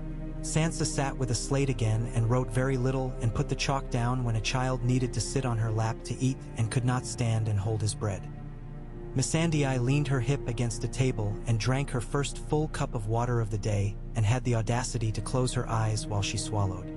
Davos counted spoons and found they had lost fewer than he had expected and more than he would like, and then told Podrick to fetch a handful more because a man's ability to feel human is sometimes in the way a spoon fits his mouth. Jaime sat with his back to a pillar and looked at his hand as if it were a letter from a man he had once been and did not mind, for once, having misdelivered. Brienne stood near him and did not speak. Tormund told a story to a cluster of Dothraki who did not understand his words and did not need to. Tyrion slept in his chair and woke with a line across his cheek and a taste in his mouth of old smoke and counted again because he could not help himself. Gendry went and found where Arya had taken her bowl and left it upside down neatly on the table and not cleaned it all the way because she was tired. He cleaned it and then rubbed his thumb over the place she had missed and smiled at the streak beating under his nail like prize. Jon walked the yard with Daenerys and said very little, and she said very little, and this was not discomfort. They had nothing to sell one another. They had a new thing to carry. It was heavy and did not look like a banner. It looked like a town after fire has gone through and the wells are still sweet. "We will tell them," she said when they came to the shade of the broken tower and stopped to see whether the air was ready for what needed to be laid into it. "We will tell them what you are. We will tell them what we are." "We will," he said, and looked at the big boy from the Bar Rollins who had mistaken left for right twice and then gotten it right when it mattered and smiled at him in a way that made the boy turn and look at a blank stretch of wall. Flustered. "We will wait a day." "A day," she agreed. "We will let them feel their feet." She touched the wound on his forearm with 2 fingers. Her hand came away with a smear and she looked at it and swallowed and then wiped it on her own skirt and hated that she had wiped it on a clean place and loved that there were clean places left to wipe things on. They were too tired to go to bed at once. They sat at last under the map as they had always ended up doing when the day had more demands than an ordinary table could hold. The chairs fit them. They did not notice. Sansa came and took the corner and did not speak because sometimes being in a room is what makes the room a room. Missandei arrived with a handful of notes and put them down and then did not pick them up again. Davos came and went for no particular reason except to remind himself and them that a day has small tides as well as large. Jaime and Brienne drifted to the doorway and stood in it, talking to a boy whose hair had turned from brown to white at the temples overnight with a kind of pride. Tyrion appeared with an apple he had stolen from somewhere and bit into it with the insolence of a man who believes he has earned the right to chew in front of kings. Arya stood and leaned her shoulder against a pillar and closed her eyes and let her hand rest without a blade in it. Bran came in last, pushed by a stableman with a limp who had decided no one else was doing it at the right speed. He stopped the chair, and Bran lifted his head and said, "Hello," as if he had just come from another room and not from the corridor of countless possible futures. He looked at Jon and then Daenerys and then Sansa, and what passed across his face was a kind of mercy, perhaps for himself, perhaps for them. "The thing that wanted this will want something else now," he said, which is how children assure adults that the monster they killed under the bed is not the only one and will need attending to tomorrow. "But not tonight. Not tonight," Sansa repeated, and there was no softness in it. It was the sentence of a woman deciding to let her shoulders lower a fraction because someone had earned the right to use the chair she had set by the fire. Men in the yard began to hum the beginnings of songs none of them would admit to knowing. Women in the kitchens leaned on the cool of a flagged wall with the long satisfaction of muscle doing right by the body that owns it. Children in the crypts fell asleep without having to be coaxed. Dragons slept with their heads on their forelegs and their tongues a little out. A priest in orange and rust tucked his hands into his sleeves and watched his braziers and wondered whether he had been necessary or whether the world had merely chosen to be merciful for a turn. On the wall, Ghost watched the south. His ears tipped to anything that did not belong. He kept the night company that way a good dog does, by pretending he is not doing a job so no one feels obligated to thank him. In King's Landing, a woman poured wine and held it. She thought she could smell frost through the stone. She smiled and then did not, because even in smiles there is the knowledge of counters and counters to counters, because the night, for once, belonged to other people. She went to a window that had been sealed and sealed again and put her palm flat against it and pretended she felt cold. When she turned, her brother's side of the bed was empty still. She told herself she preferred it. On the sea, sails went up on ships that had been built for speed and for spite. Yara Greyjoy stood at the prow and spit into the water and told it to bring her brother back or take him myself if he's gone. The sea smiled and went about its business. Beside her, men who had pledged to her place and not her name touched the blades of their axes and waited for the word. The word would come. It always did. Sometimes from a mouth you were surprised to be taking orders from. They had learned to love surprise if it involved a fight. And in Winterfell, beneath a wall that had held and would hold, two people who had trusted each other when trust was a kind of poverty sat in chairs that had been built for a long argument and let silence be generous to them for a time. Outside, snow sifted and stopped and started again. It would do as it pleased, as it always had. The difference lay not in the snow. It lay in the hands that would sweep it from the lintel, and the small, stubborn insistence with which they would set a pot to boiling anyway. Morning brought a thin, permissive fog that did not try to hide the world, only soften it so eyes could stand to look. The pyres were set in ranks beyond the outer field where the ground lay dry under a skin of snow. Men with torches moved among them like the last careful bees before a hive sleeps. The timber had been hauled and stacked in a discipline that would have pleased any carpenter. The cloth that bound arms to sides had been tied with care that would have pleased any mother. Names passed from mouth to mouth. Some whispered as if telling a secret. Some said as if they needed to be taught to the air. Jon stood with Ghost against his leg and a cup he didn't drink cooling his hand. Davos joined him, not at his side exactly, but a half step back and out, the way a good man places himself when he means to be near without asking to share the first moment. Snow fell in a reluctant sift. The dragons kept away without being told. Even fear can learn courtesy at a ceremony. Daenerys moved along the rank with a measured quiet. She touched fabric here. She put her palm to wood there. She stood a breath longer where a child's shroud lay too small to be fair. Her face did not turn to glass. It did not become public. It learned to be still without being hard. Sansa read the first list herself, not because she liked the sound of her own voice or because there weren't other throats ready, but because her voice knew the hall and the hall knew it. It seemed right to carry its temper out into the morning. Names from the north first, names from the Vale next, and each time she came to a name a man loved, a man raised his chin without meaning to and lowered it again. She let the pause show respect, then went on. Missandei read the names of Dothraki men softly, her mouth finding those syllables with the intimacy of someone who has practiced the shape of a friend's name when alone.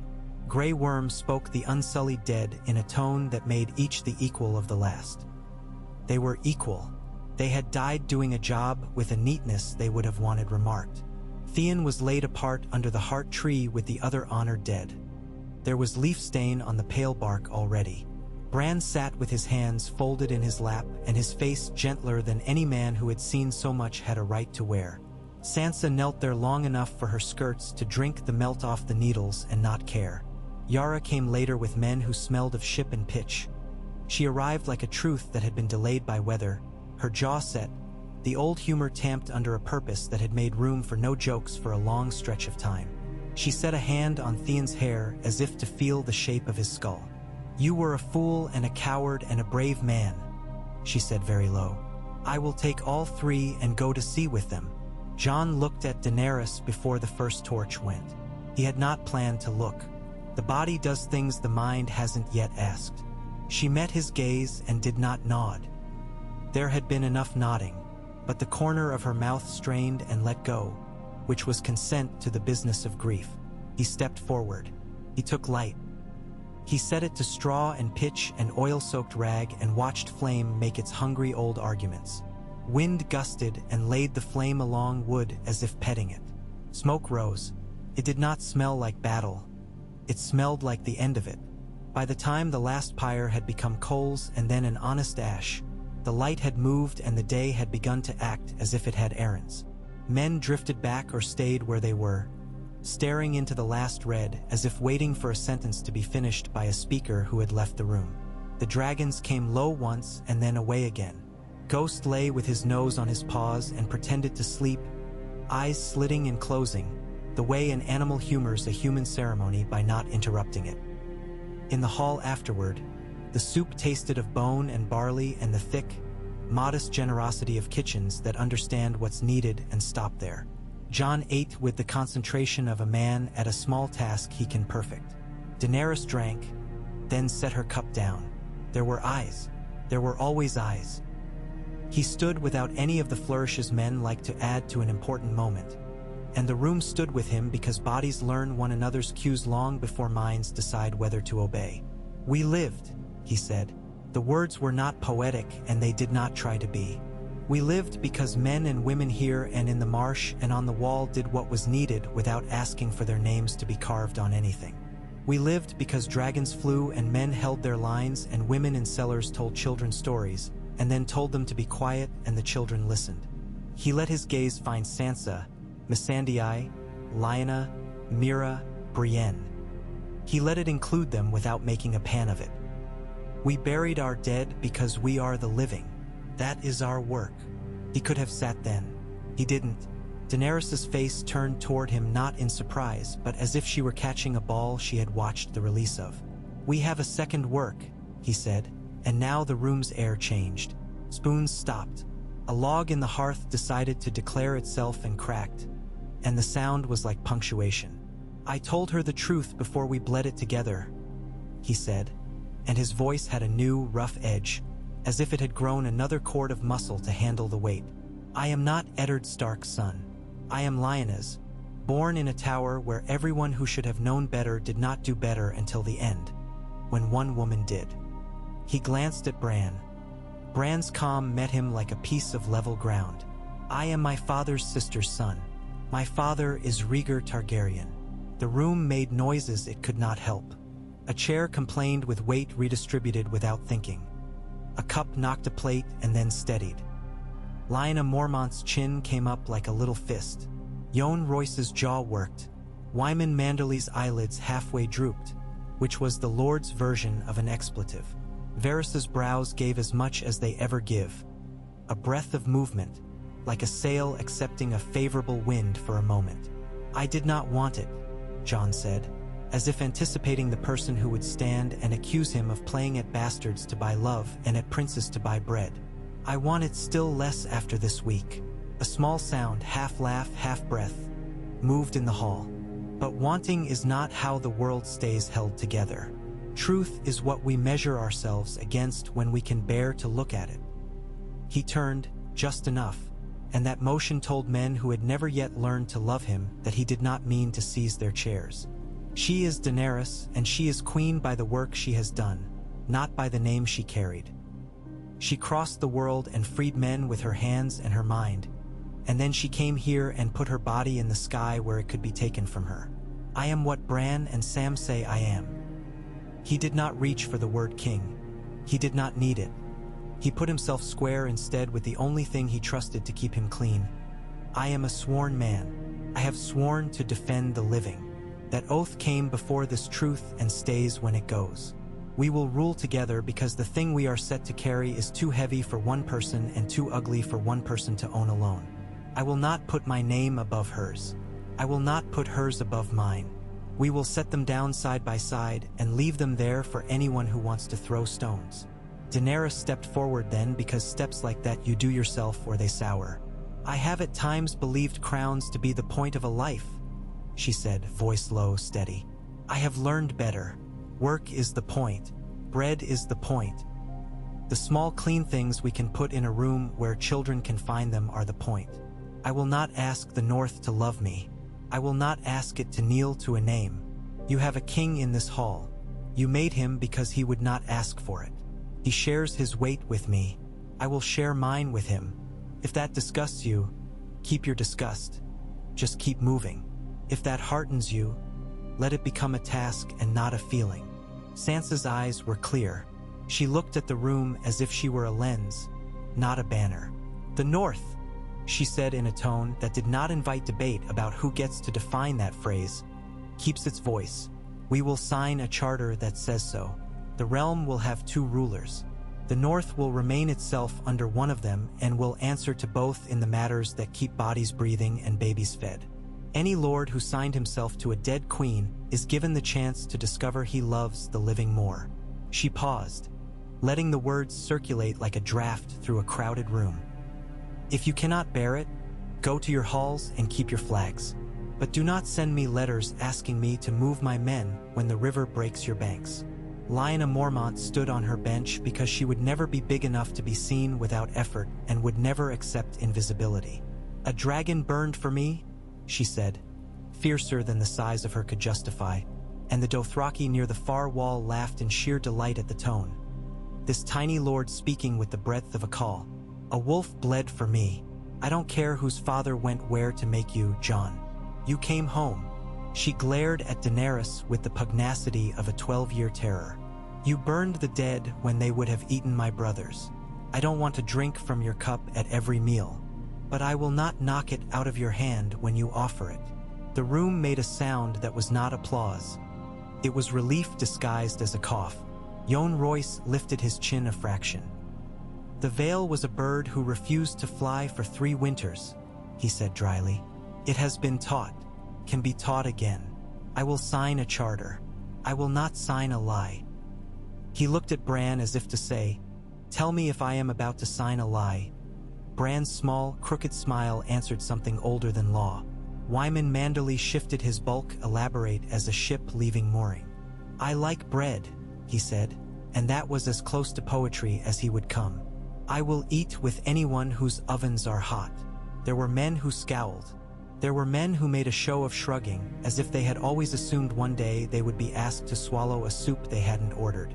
There were men who looked at Missandei and ducked their eyes because a thought that had lived in them unwatched had been named, and they did not like the feel of a leash even when it was a better leash. The room did not tear. The room did not explode. Settled, grudging and intact. They wrote after, not with the flourish of men who mean to impress posterity, but with the steadiness of those who intend the piece of paper to do work in a weathered world. Tyrion dictated clauses and grinned only once when Davos interrupted to ask why lawyers insist on saying things twice in different words when saying them once will do. Because men are clever when it comes to wriggling, Tyrion said. We must writhe less cleverly than they wriggle. Missandei's Nathi numerals ordered provisions and posts and the timing of rotating men from the outer walls to inner work and back. Varys wrote 3 letters that would never be read by the men they appeared to be addressed to and one that would, and sealed them all with the same quiet thumb as if all were true alike. Bran sent his ravens. Sam sharpened quills and then, when his wrist ached, sent Gilly to find a boy with a clean hand and a face content to copy the word charter 100 times. Spelling counts, Gilly said cheerfully, and the boy squared his shoulders in that frightened pride certain children do not know how to hide and did the work. Rhaegal slept, woke, ate, complained, slept.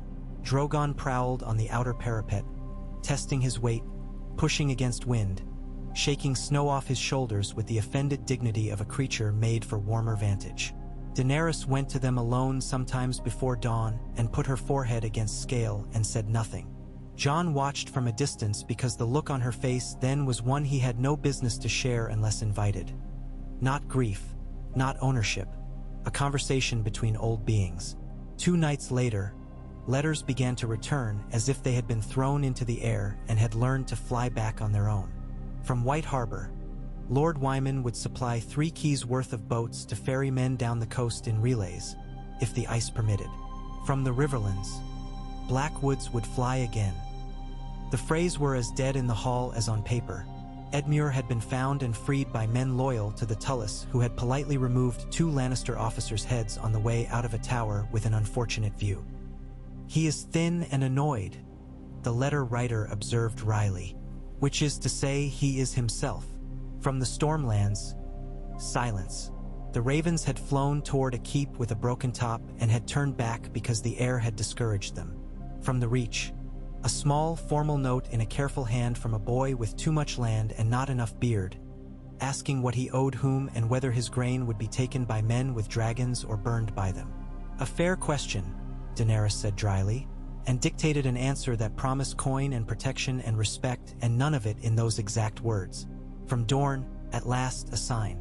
The residue of Martell blood that had not been killed or cowed by Lannister fury offered no men, but opened ports, and, carefully, the ink blotted where the hand had hesitated, sent word that the sand had a memory longer than the city and would choose its hour.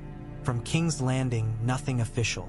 From men in small houses near the Rose Road, tricks of ink and code. The Golden Company had landed and had no elephants, which was a disappointment to no one but the one man who thought elephants made a war civilized. Qyburn had set his spiders to string steel on the walls and had named them scorpions as if pretending the things were natural would improve their manners. The harbor had been cleared of sunken hulks with chains overnight by men who did not sing while they worked and did not speak. To their wives when they came home, Euron's black sails moved across the bay like pieces of a knight cruelly cut into squares. The red keep shone with a newly polished malice. She will not bend, Tyrion said. She will break or be broken, and in the breaking she will try to make us hate ourselves for having forced it. We will not burn her city, Daenerys said, before anyone could ask whether she meant to lift the choice out of her hands by making it now. If it burns, it will not be because I lost my breath. It will be because she poured oil. Tyrion's face moved, a flash of gratitude and the grief that comes with understanding how hard a vow will be to keep. They divided. There is an art to dividing that does not feel like saying goodbye to a limb. Sansa kept Winterfell, the Vale's men thickening her walls, Jon Royce's old pride set to the gate like a polished knocker. Brienne asked and received leave to ride south and told Sansa bluntly that she would keep the promise she had made to a dead woman with low hair and a sad mouth until she was either too dead to keep it further or the world was improved.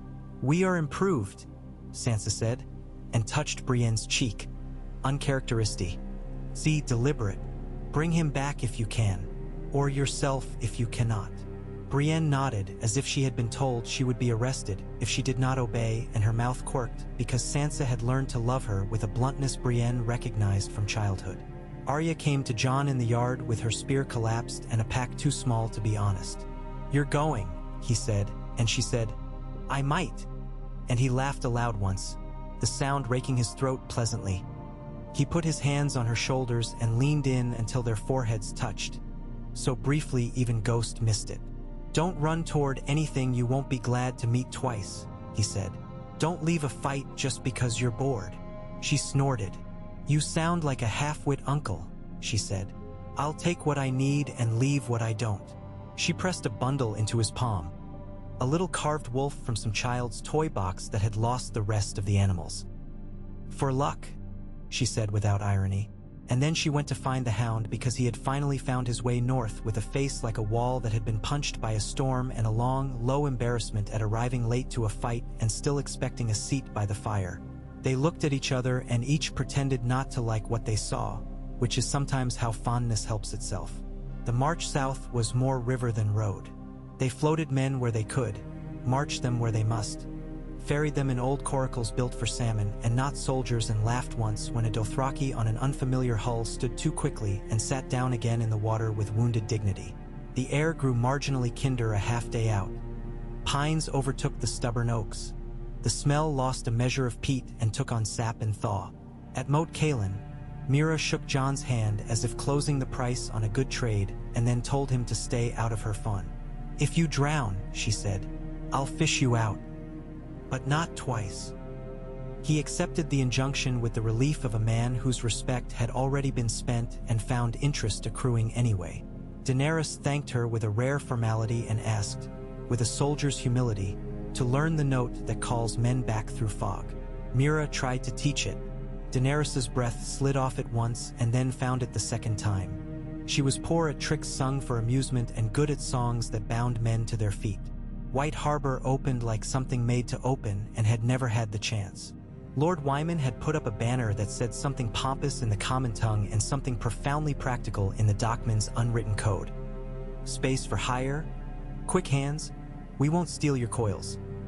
He met them sitting on a chair that could have formed a small part of a ship, accepted bow and title with the air of a man accepting salt, then got down to numbers as if long speeches were a tax he had paid yesterday and would not pay again. Docks thrummed. Sailors swore with the joy of men who have never gotten out of the habit. The smell of fish tried to overpower all other smells and failed, and would try again tomorrow without discouragement. Yara's men took 2 keys by custom. No one had argued. Arguing with Ironborn near water is theatrically brave and practically useless. Daenerys saw Dragonstone again as if new, the old stump of a mountain, the way the sea chewed at the feet of the cliffs like a dog working at a bone, the black stairs her feet remembered without forgiving. She stood in the old throne room and let her hand find the basal roughness of the carved rock. It did not make her queen any more than lace had made her slave. It was only a shape the world had cut and men had pretended had a mind. She turned away and set up a table under a window that once had meant everything and now meant light. Tyrion walked the beach alone at dusk and did not drink, which is to say he had learned something and hated that he had learned it and loved that he had learned it and kept the glass in his hand empty. Varys found him there and said nothing for a while, then said, "It is not treason to keep a ledger of outcomes. It is a habit like breath. But do not become one of those men who mistakes what is likely for what is ordained. We have both done that. It did not become us. I thought I would die defending a wall of stone and a sister," Tyrion said. "I find I will live defending a law and a woman I used to assume would burn the law when it got in her way. We are improving." "We are improving," Varys agreed, and it was the only toast either made that night. Cersei's messengers ran the Rose Road with a pace that made their horses' ribs show and their faces old. She wrote that the dead had been hoax and northern theater. She wrote that she had been generous to consider a truce and all generosity had been wasted. She wrote that her child would be born into a peace kept by her name and that any who marched against her marched against the only kind of truth that matters, which is power. Jaime read one of these letters by lantern and let his eyes rest on the words child and peace and did not say anything aloud, not even to Brienne, because there are words that look different in the mouth than on paper, and he did not want to see the difference. Qyburn wrote to Daenerys to suggest a meeting at a gate under a white banner the color of linen that had dried in a clean courtyard. He always was a housekeeper, Tyrion said, folding the letter back along its neat crease. We will go, Daenerys said before anyone could lay caution like a cloth over the thought. We will go, and we will bring what is plain. They chose who would stand at the gate the way one chooses a table for a delicate surgery. For steadiness, not for show. Daenerys went. Jon went. Tyrion went because he could not bear not to. Missandei went, and Grey Worm in armor that did not shine but would not fail. Jorah stood to the back and looked at a city he had last left with a heart that had gone gray and found it trying to pin Ken inconveniently. Drogon circled high, a noon shadow. Rhaegal came lower once, then higher. His wing beats made the flags flutter uneasy. On the wall, a man in a white cloak stood like a piece of a statue left outside too long and held together by habit. Qyburn met them at shouting distance in a robe that would have looked like humility to a dim eye and like theater to anyone else. Queen Daenerys, he said, with the subtlety of a man who enjoys placing words in precise relations. King Aegon. He let the name sit between them, a little poisoned cup on a saucer. Jon did not drink from it. Daenerys did not knock it over. We have business, she said, and he inclined his head a fraction, pleased. Tyrion spoke the practical pieces first because men keep their minds when numbers come before blood. Bread, water, the position of gates, the arrangement of hostages. He did not use that word.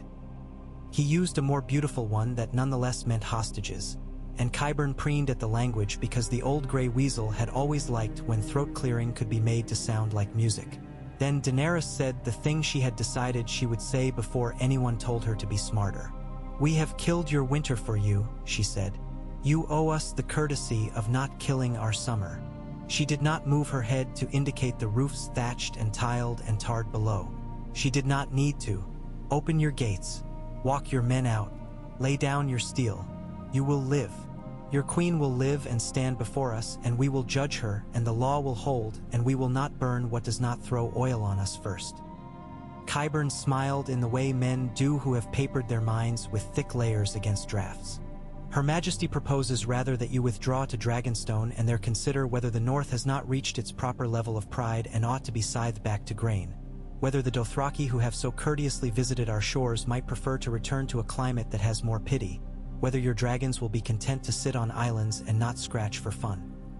He gestured very slightly, and on the wall behind him a cart was rolled forward, and a tarp was peeled back to show a line of heavy arms folded neatly.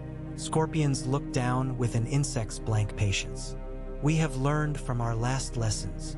These will not save you, Jon said. It wasn't menacing. He sounded tired. They will kill some good men. They will make mothers in the city orphans, and not for the reason they imagine. Qyburn bowed a fraction. Mothers are often mistaken about reasons. He peered up at the sky where the shadow wheeled. Please, convey to your animals that we will not be impressed by tricks. Tyrion tired of the dance. Convey to your master, he said mildly, that she cannot drink a throne. If she breaks the cup to keep us thirsty, she will cut her own lip. Qyburn smiled the way men smile at a child who has used a large word and gotten the cases right. Her Majesty asks me to communicate that you may have one of your advisors back, he said, as if changing topics because he had become bored. They brought her then, walking without stumbling or pride, Missandei. The clink at her ankle was not necessary. It was theater. For a breath the air went bright and soundless. Grey Worm did not move. He turned his face slightly into shade and became impossibly still.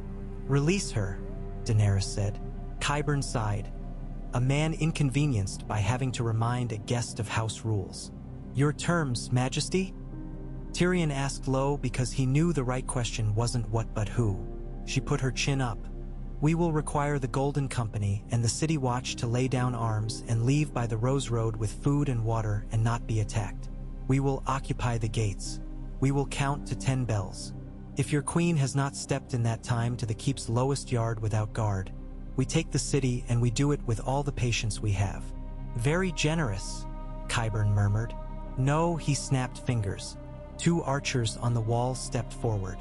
Jon saw the wind catch a bit of Missandei's hair and lift it with a motion that made him think of summer on a balcony with a jug of water sweating slightly and a woman in white imparting the names of flowers to a child. Daenerys did not blink. Grey Worm did not blink. Tyrion felt the old child's terror that swells inside men who have learned to be brave. "If you have any last words," Qyburn called up to the wall, the kindness with which he said it a stain. "My dear." Missandei looked not at him and not at the empty air. She looked at Daenerys. "Dracarys," she said without drama. Then she smiled at Grey Worm, the smallest private thing in a day too big for privacy. A thing no one else was owed. And then the archers did what men do because other men told them it was time. Her body fell a long way because men always arranged theaters to display their points. Thudded. The sound, when it came, had a human scale to it. Daenerys closed her eyes for one breath. Grey Worm stood without sound. He reached slowly and pressed his thumb into the meat of his own palm, then let go, as if to be sure he could still feel the pain of his own skin and prefer it to some other kind. They walked away. You can walk away from anything if you keep your feet honest. Tyrion had to put a hand to the wall once, because his balance went. He removed it and looked at his palm, as if ashamed to have accepted the city's weight even for that instant. Jon said nothing because the body doesn't always find the right words, and when it doesn't, silence is cleaner than too pretty sounds. Back at Dragonstone, the air felt different, though the sea was the same. Rhaegal lay with his head on his forelegs and lifted it when Daenerys came, then set it down again, guilty for no reason because animals think they failed when the pack hurts and they are not hurt in the same place. Drogon went and lay near the long stairs and looked at them with an old patience that made Tyrion think of black dogs who have watched children grow and now know to hold still when small hands attempt to decorate their heads with ribbon without understanding weight and dignity. Grey Worm stood by the parapet and watched the water until the sun had made its complicated little argument and lost again. Missandei had learned numbers where you do not need to count coins to determine if a man loves you. She had taught him some numbers he would not have known otherwise. He said them aloud and let them go, and came to the last one she had wanted without asking, which was 2, which is to say we. He stood there until the cold learned how to go through his boots. Then he went to find men who needed to stand where he had been standing and show them how. Daenerys took Jon's hand when he came near without thinking she would.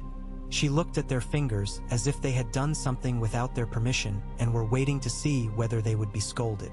He didn't move to encourage or remove. He let the weight sit. "I will not pretend," she said, voice scraped to clean wood. "I intended to make a house that little girls could live in without someone asking whether their bodies were dead. I am told I cannot build a house in this city unless I first put my foot on its throat. We will build it by being better at choosing where we hurt," he said. It was not a satisfying thing to say. He did not try to flavor it. "She asked me to burn it," Daenerys said, as if she had to tell the truth to make it less poisonous in her mouth. "I will not burn it because she asked me. If I burn it, it will be because I am out of other means. You are not," he said. "We are not. Not yet." He squeezed her fingers once. It was not consolation. It was inventory. "I will give them a day," she said. "We will ring bells. We will count. I will show them a picture of life and ask them if they want it." She turned her head so that the wind pulled hair into her mouth and then away. "And if they say no, we will still not behave the way a child behaves when told no. We will do a hard thing, and we will do it with our eyes open." The day they rang bells, the sound moved through the city in fits and starts, as if the bells themselves were reluctant to be implicated in something so old and so often lied about. Yara's ships cut black lines on water beyond the mouth. The Golden Company stood in straight complacent rows beyond the outer gate, their banners clean, their lines too neat, as if neatness could summon victory like a trick of card sharping. The city watch frowned at its own feet. People leaned out of windows with the careful, greedy caution of citizens who have learned interest can cost your children dinner. Tyrion slipped into the city with a fisherman's cap that insulted his hair and found his way to walls and wells and men he had once paid and now could not. Varys read lips near a market where women sold eels and lies, neither cheap. Davos found himself behind a lot of onions and felt comfortable and remembered the last time onions had saved a city and did not expect that simple a transaction now. Jaime tried through a side gate and was turned back by a boy who had been given a halberd yesterday and had decided today to like telling men no. Brienne did not attempt to follow him because she had learned to let some battles go so that men can discover their bravery by themselves. She found a low cart and pushed it to a place where stone wanted relieving and kept her arm honest. Jon took the space the City Watch did not want and filled it with unsullied discipline and northern stubbornness. Grey Worm chose the gate he least wanted to stand at and stood at it. Daenerys took the sky and did not go low. She hovered where scorpion bolts would spend themselves and learned the rhythm of men who were proud of their machines. She did not admire them. She noted them. Rhaegal held a distance that respected his hurt and did not excuse his work. The first bolt went because a man with a notch in his ear flinched at a bell changing its note. It flew high and stupid, and everyone who saw it knew at once that luck would not be their ally today if they were lazy. The second bolt went truer and hit a stone and made a noise like a drunk hitting a wall at speed. Missandei had once told a story about a boy who could throw a pebble through a knothole at 20 paces. Daenerys heard the ghost of that and asked herself whether she had 20 paces left to allow this to be done carefully. Inside the Red Keep, Cersei stood at a window with a look she had perfected. Something between pity and boredom, a sort of moral fatigue that implies the world has let her down and she will take it to hand. Qyburn came and told her the numbers he had, and she smiled as if numbers were a sauce she enjoyed. Euron touched the pommel of his sword and made a face like a man smelling a delicious stew he would ruin by adding his own spice. The Golden Company's ranks shifted. A boy standing in the front wet himself without meaning to and did not look down. The bells rang. The city seemed to fold inward a fraction, as if every beam and rope in it had pulled tight at once. Daenerys's chest lifted. She looked at the long roof line from the September to the keep and saw smoke already seeping from an innocuous place where no hearth was known to be. Tyrion's head came up on a street that smelled of fish and bad grease. A woman holding a baby looked at him and then past him and said a name he could not hear because her mouth was full of cloth. Jaime ran along a lower wall and put his hand on stone that hurt his palm and thought, "This is a house that must be opened with a different key." "Now," Jon said, and Grey Worm moved. It was not an avalanche. It was a method. The Golden Company held a breath longer than a paid man's breath can hold, and then broke where a man's fear leaks into his neighbor. The City Watch stumbled backward and then forward in confusion, and then found themselves putting their weapons down because a woman on a wall called them cowards and another, softer voice asked them to consider their children. Davos had found those women. He had asked them to stand in the right place and they had obeyed because they had been obeyed enough. Drogon blew fire at a scorpion and made a noise like a smith finding his hammer's balance. Rhaegal set a line of fire across a row of carts and stopped because the wind changed. The bells kept at it, earnest, dumb, indomitable. At a lower gate, a handful of Lannister soldiers tossed their swords in a pile as if shed skins would keep them alive. Grey Worm took one step and then another and then saw a man in red raise his hands with his palms open. He thought of Missandei's palm, her thumb pressed to the meat of his, her skin warm. He lowered his spear a fraction and then raised it again and took the breath that would let him decide. He did not need to. The man in red ran. Grey Worm let him run. The men behind him did not. He did not call them to obedience. He did not call them to stop. He held the gate and he did not move his eyes from the point where 3 streets and a yard set a little private square of light. Tyrion went to the place where he knew without being told that Cersei kept what she called precautions and what other men call crimes stored in clay. He smelled the tang of the old madness in the air. He found the line of green under the stone. He found a boy with a bucket and told him to fill it at the well and bring it and pour it exactly here. The boy did. The line went out. The madness sighed and drew back, cheated like a child denied its favorite sugar. He laughed then, an ugly, delighted little sound he had not achieved since childhood. and looked up when the bells stuttered and then steadied. Jaime found the inner stair. A guard waved him off with a laugh, and then Bronn of the Blackwater appeared from a side arch with a crossbow and a face like a man about to kick a chair out from under a hanging friend to save his neck a worse break. "Don't say it," Bronn warned. "I never liked sentimental stories about brothers." He lifted the bow. Jaime lifted his hands. "Do it," Jaime said, more weary than brave. Bronn's mouth did that thing it does when he is debating whether a better purse might be on a different man. "You're about to do something stupid that will end with me getting a smaller sack," he said. "Go on then." He stepped aside. "If you live," he added, "we'll renegotiate. I expect 3 castles. For if they have decent cooks." Daenerys held off. She held off one breath too many for a woman without discipline. One breath longer than a man without grief could be expected to. She listened to the bells. She counted. She told Drogon not yet. She saw a scorpion swing on a winch and the man at the winch attempt to impress the woman behind him with a trick of aim and fail. She did not burn the square he stood in. She burned the iron arm. The man lived to be mocked by the same woman later over bread for being too eager at the wrong moment. Cersei watched the bells and told herself they would mean what she wanted. Submission without consequence. She lifted a hand to push hair from her face. Her ring scraped her cheek. She thought of a prophecy and decided to hate it again a little more. Qyburn tugged her sleeve with the focus of an ant. "Majesty," he said, "we should go." She smiled. "From whom?" she asked. And then she heard a horn she did not recognize. Not from north, not from sea. A low, dissolute sound like the world deciding it was tired of being arranged for her. Yara's ships had cut the bay in half. The Iron Fleet turned to meet them because it did not know how to say yes to any invitation but that one. Euron howled. Yara spat. There was a ram. There was an explosion of bad carpentry and pride. There was a fight in which men hit each other with workmanlike disgust and were done with it and found they were not yet dead and hit again until someone cried out and then somebody else stopped because he had heard a cry like that in a different context and his body had decided it was not today's work to ignore it. The gates opened inward. The outer ranks of the Golden Company threw down the last of their handsome gear and discovered they were cowards on a day when the city needed ordinary men to be ordinary brave, and it turned out they could manage that better when they had less uniform on.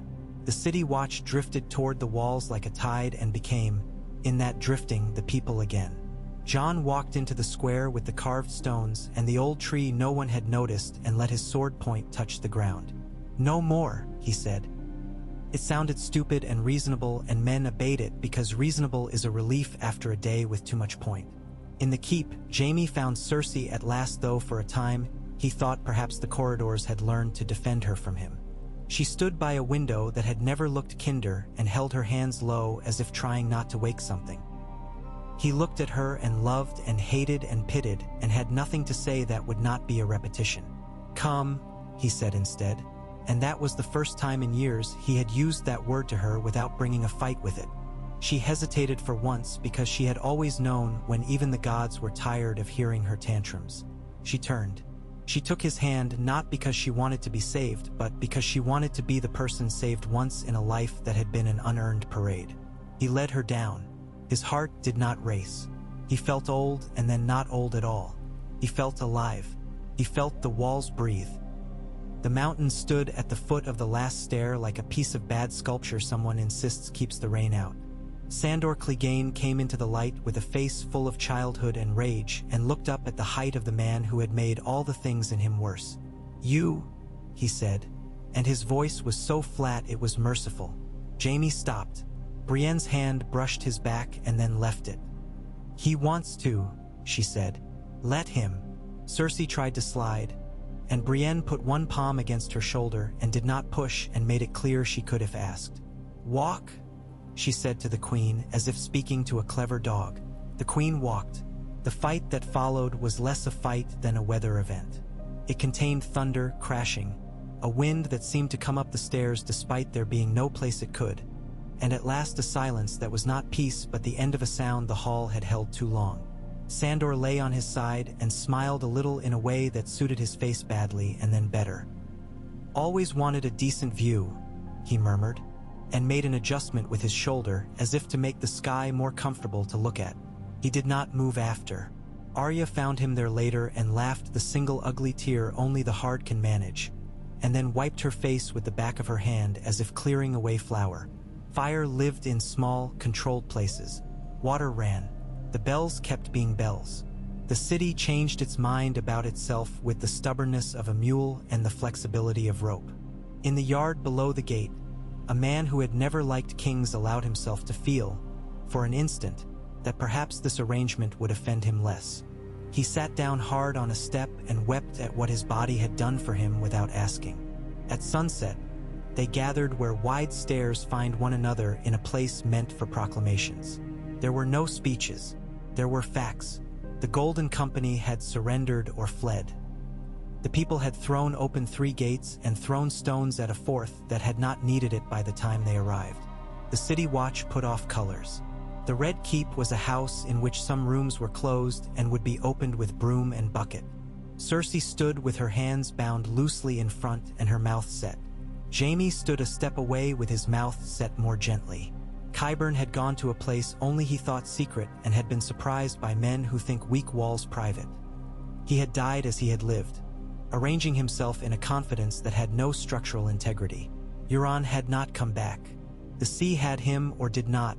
Yara refused to glorify him with certainty. Daenerys stood and let the noise wash up the steps and stop, then recede like the sea to work somewhere useful. "We are not burning you," she said to the city, tired and sharp as wine. "Do not give me a reason later.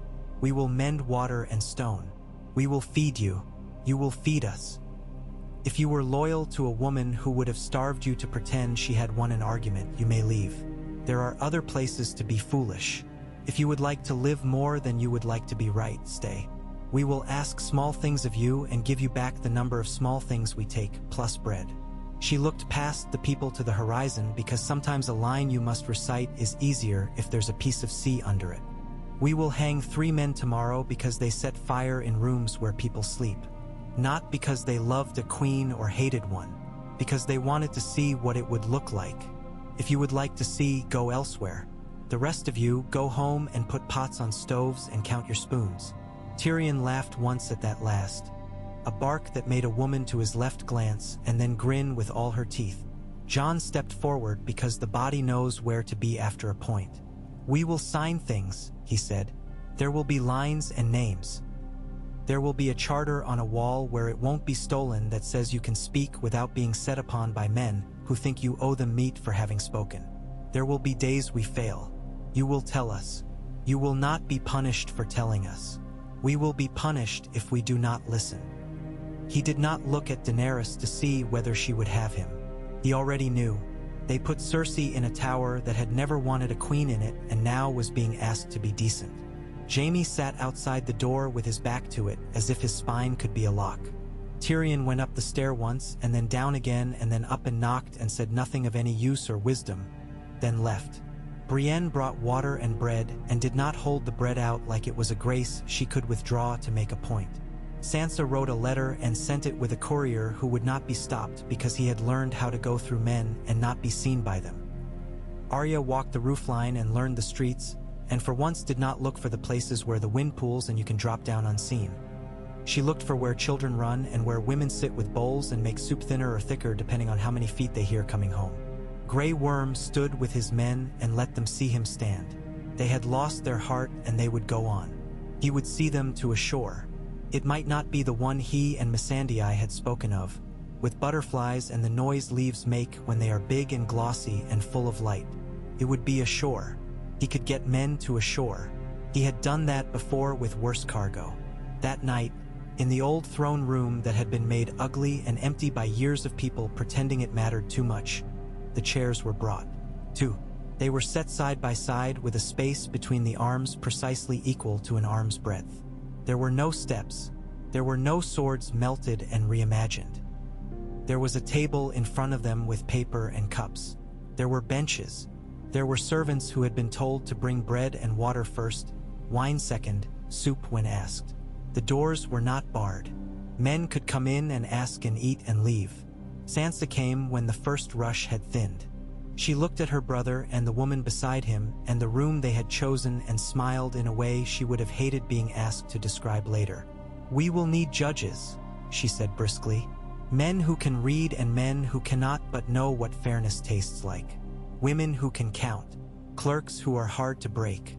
Midwives who can tell whether a man is lying about where he was when his wife was in labor." She put a paper on the table. "Here is a list of names. Here are the places where water will be needed at once. Here are the places where fire will be needed to keep men from making foolish gatherings. Here are the names of women who can be trusted to carry letters and to speak sanctions without making them personal." Missandei should have been there to nod. Sansa nodded for her. Daenerys took the list and read and smiled in that short, sudden way that lifts like a bird's wing. "Good," she said. "We will do it ugly and correct, and later we will make it beautiful if we live long enough to be bored." She looked at Jon, and the look said, "We will be bored." He looked back and let a line in him loosen as if a scar had decided to itch and then stop. They wrote until the candles went down to nubs. They signed until their names looked like children's ropes after too much jump. They talked to 4 delegations from 4 different quarters of the city, each with a different complaint, none of them about dragons, which told Jon something about what people will tolerate if bread is priced properly. They sent a letter to Old Town asking for a septon with more law than incense in his robe, and another to the Iron Bank offering to refinance the world. Tyrion flinched writing that and then wrote it very carefully. At the latest hour, when even the harbor had decided to stop arguing and the water lay like an old cat, Jon and Daenerys rose as one because bodies that have worked together often do that. They walked to the window that had been the stage for so many lies and let the night air wash their faces without making a point of it. Ghost thumped his tail once without getting up. Regal shifted on the height and side, and the sound rolled down like a good, tired man turning in bed. "We have work in the morning," Jon said, as if the truth could be made less heavy by being ordinary in its phrasing. "We do," she said. "We have years of it." She looked out at a city that had not burned and then down at a table where work had been done instead and nodded as if congratulating a stubborn child. "Bring me your sister tomorrow," she added without turning. "We will write the charter with her hand, and Bran will write the sentence that makes it true when men try to wriggle, and Sam will find the book that says it has a precedent. And then we will hang the men who burn things that are not theirs to burn." She paused. "And then we will sleep." He reached and touched the back of her hand the way a man touches the mantle to be sure the stone will carry what is placed there. She looked down at their hands again and laughed, soft and unflattering to neither of them. "Good night," she said and went. He stood a little longer, counting spoons he had not known he had, then turned away. In the yard a boy began to sing something too low for anyone to mind. He carried. There were no words anyone could make out. It sounded like a line that could hold if enough voices found it. Far south, beyond the city the old kings had loved to pretend was the only one that mattered, the sea darkened into a proper night. Far north, beyond the wall that had learned humility, the sky for once did nothing special at all. In between, people slept. Not all of them. Not enough. Enough.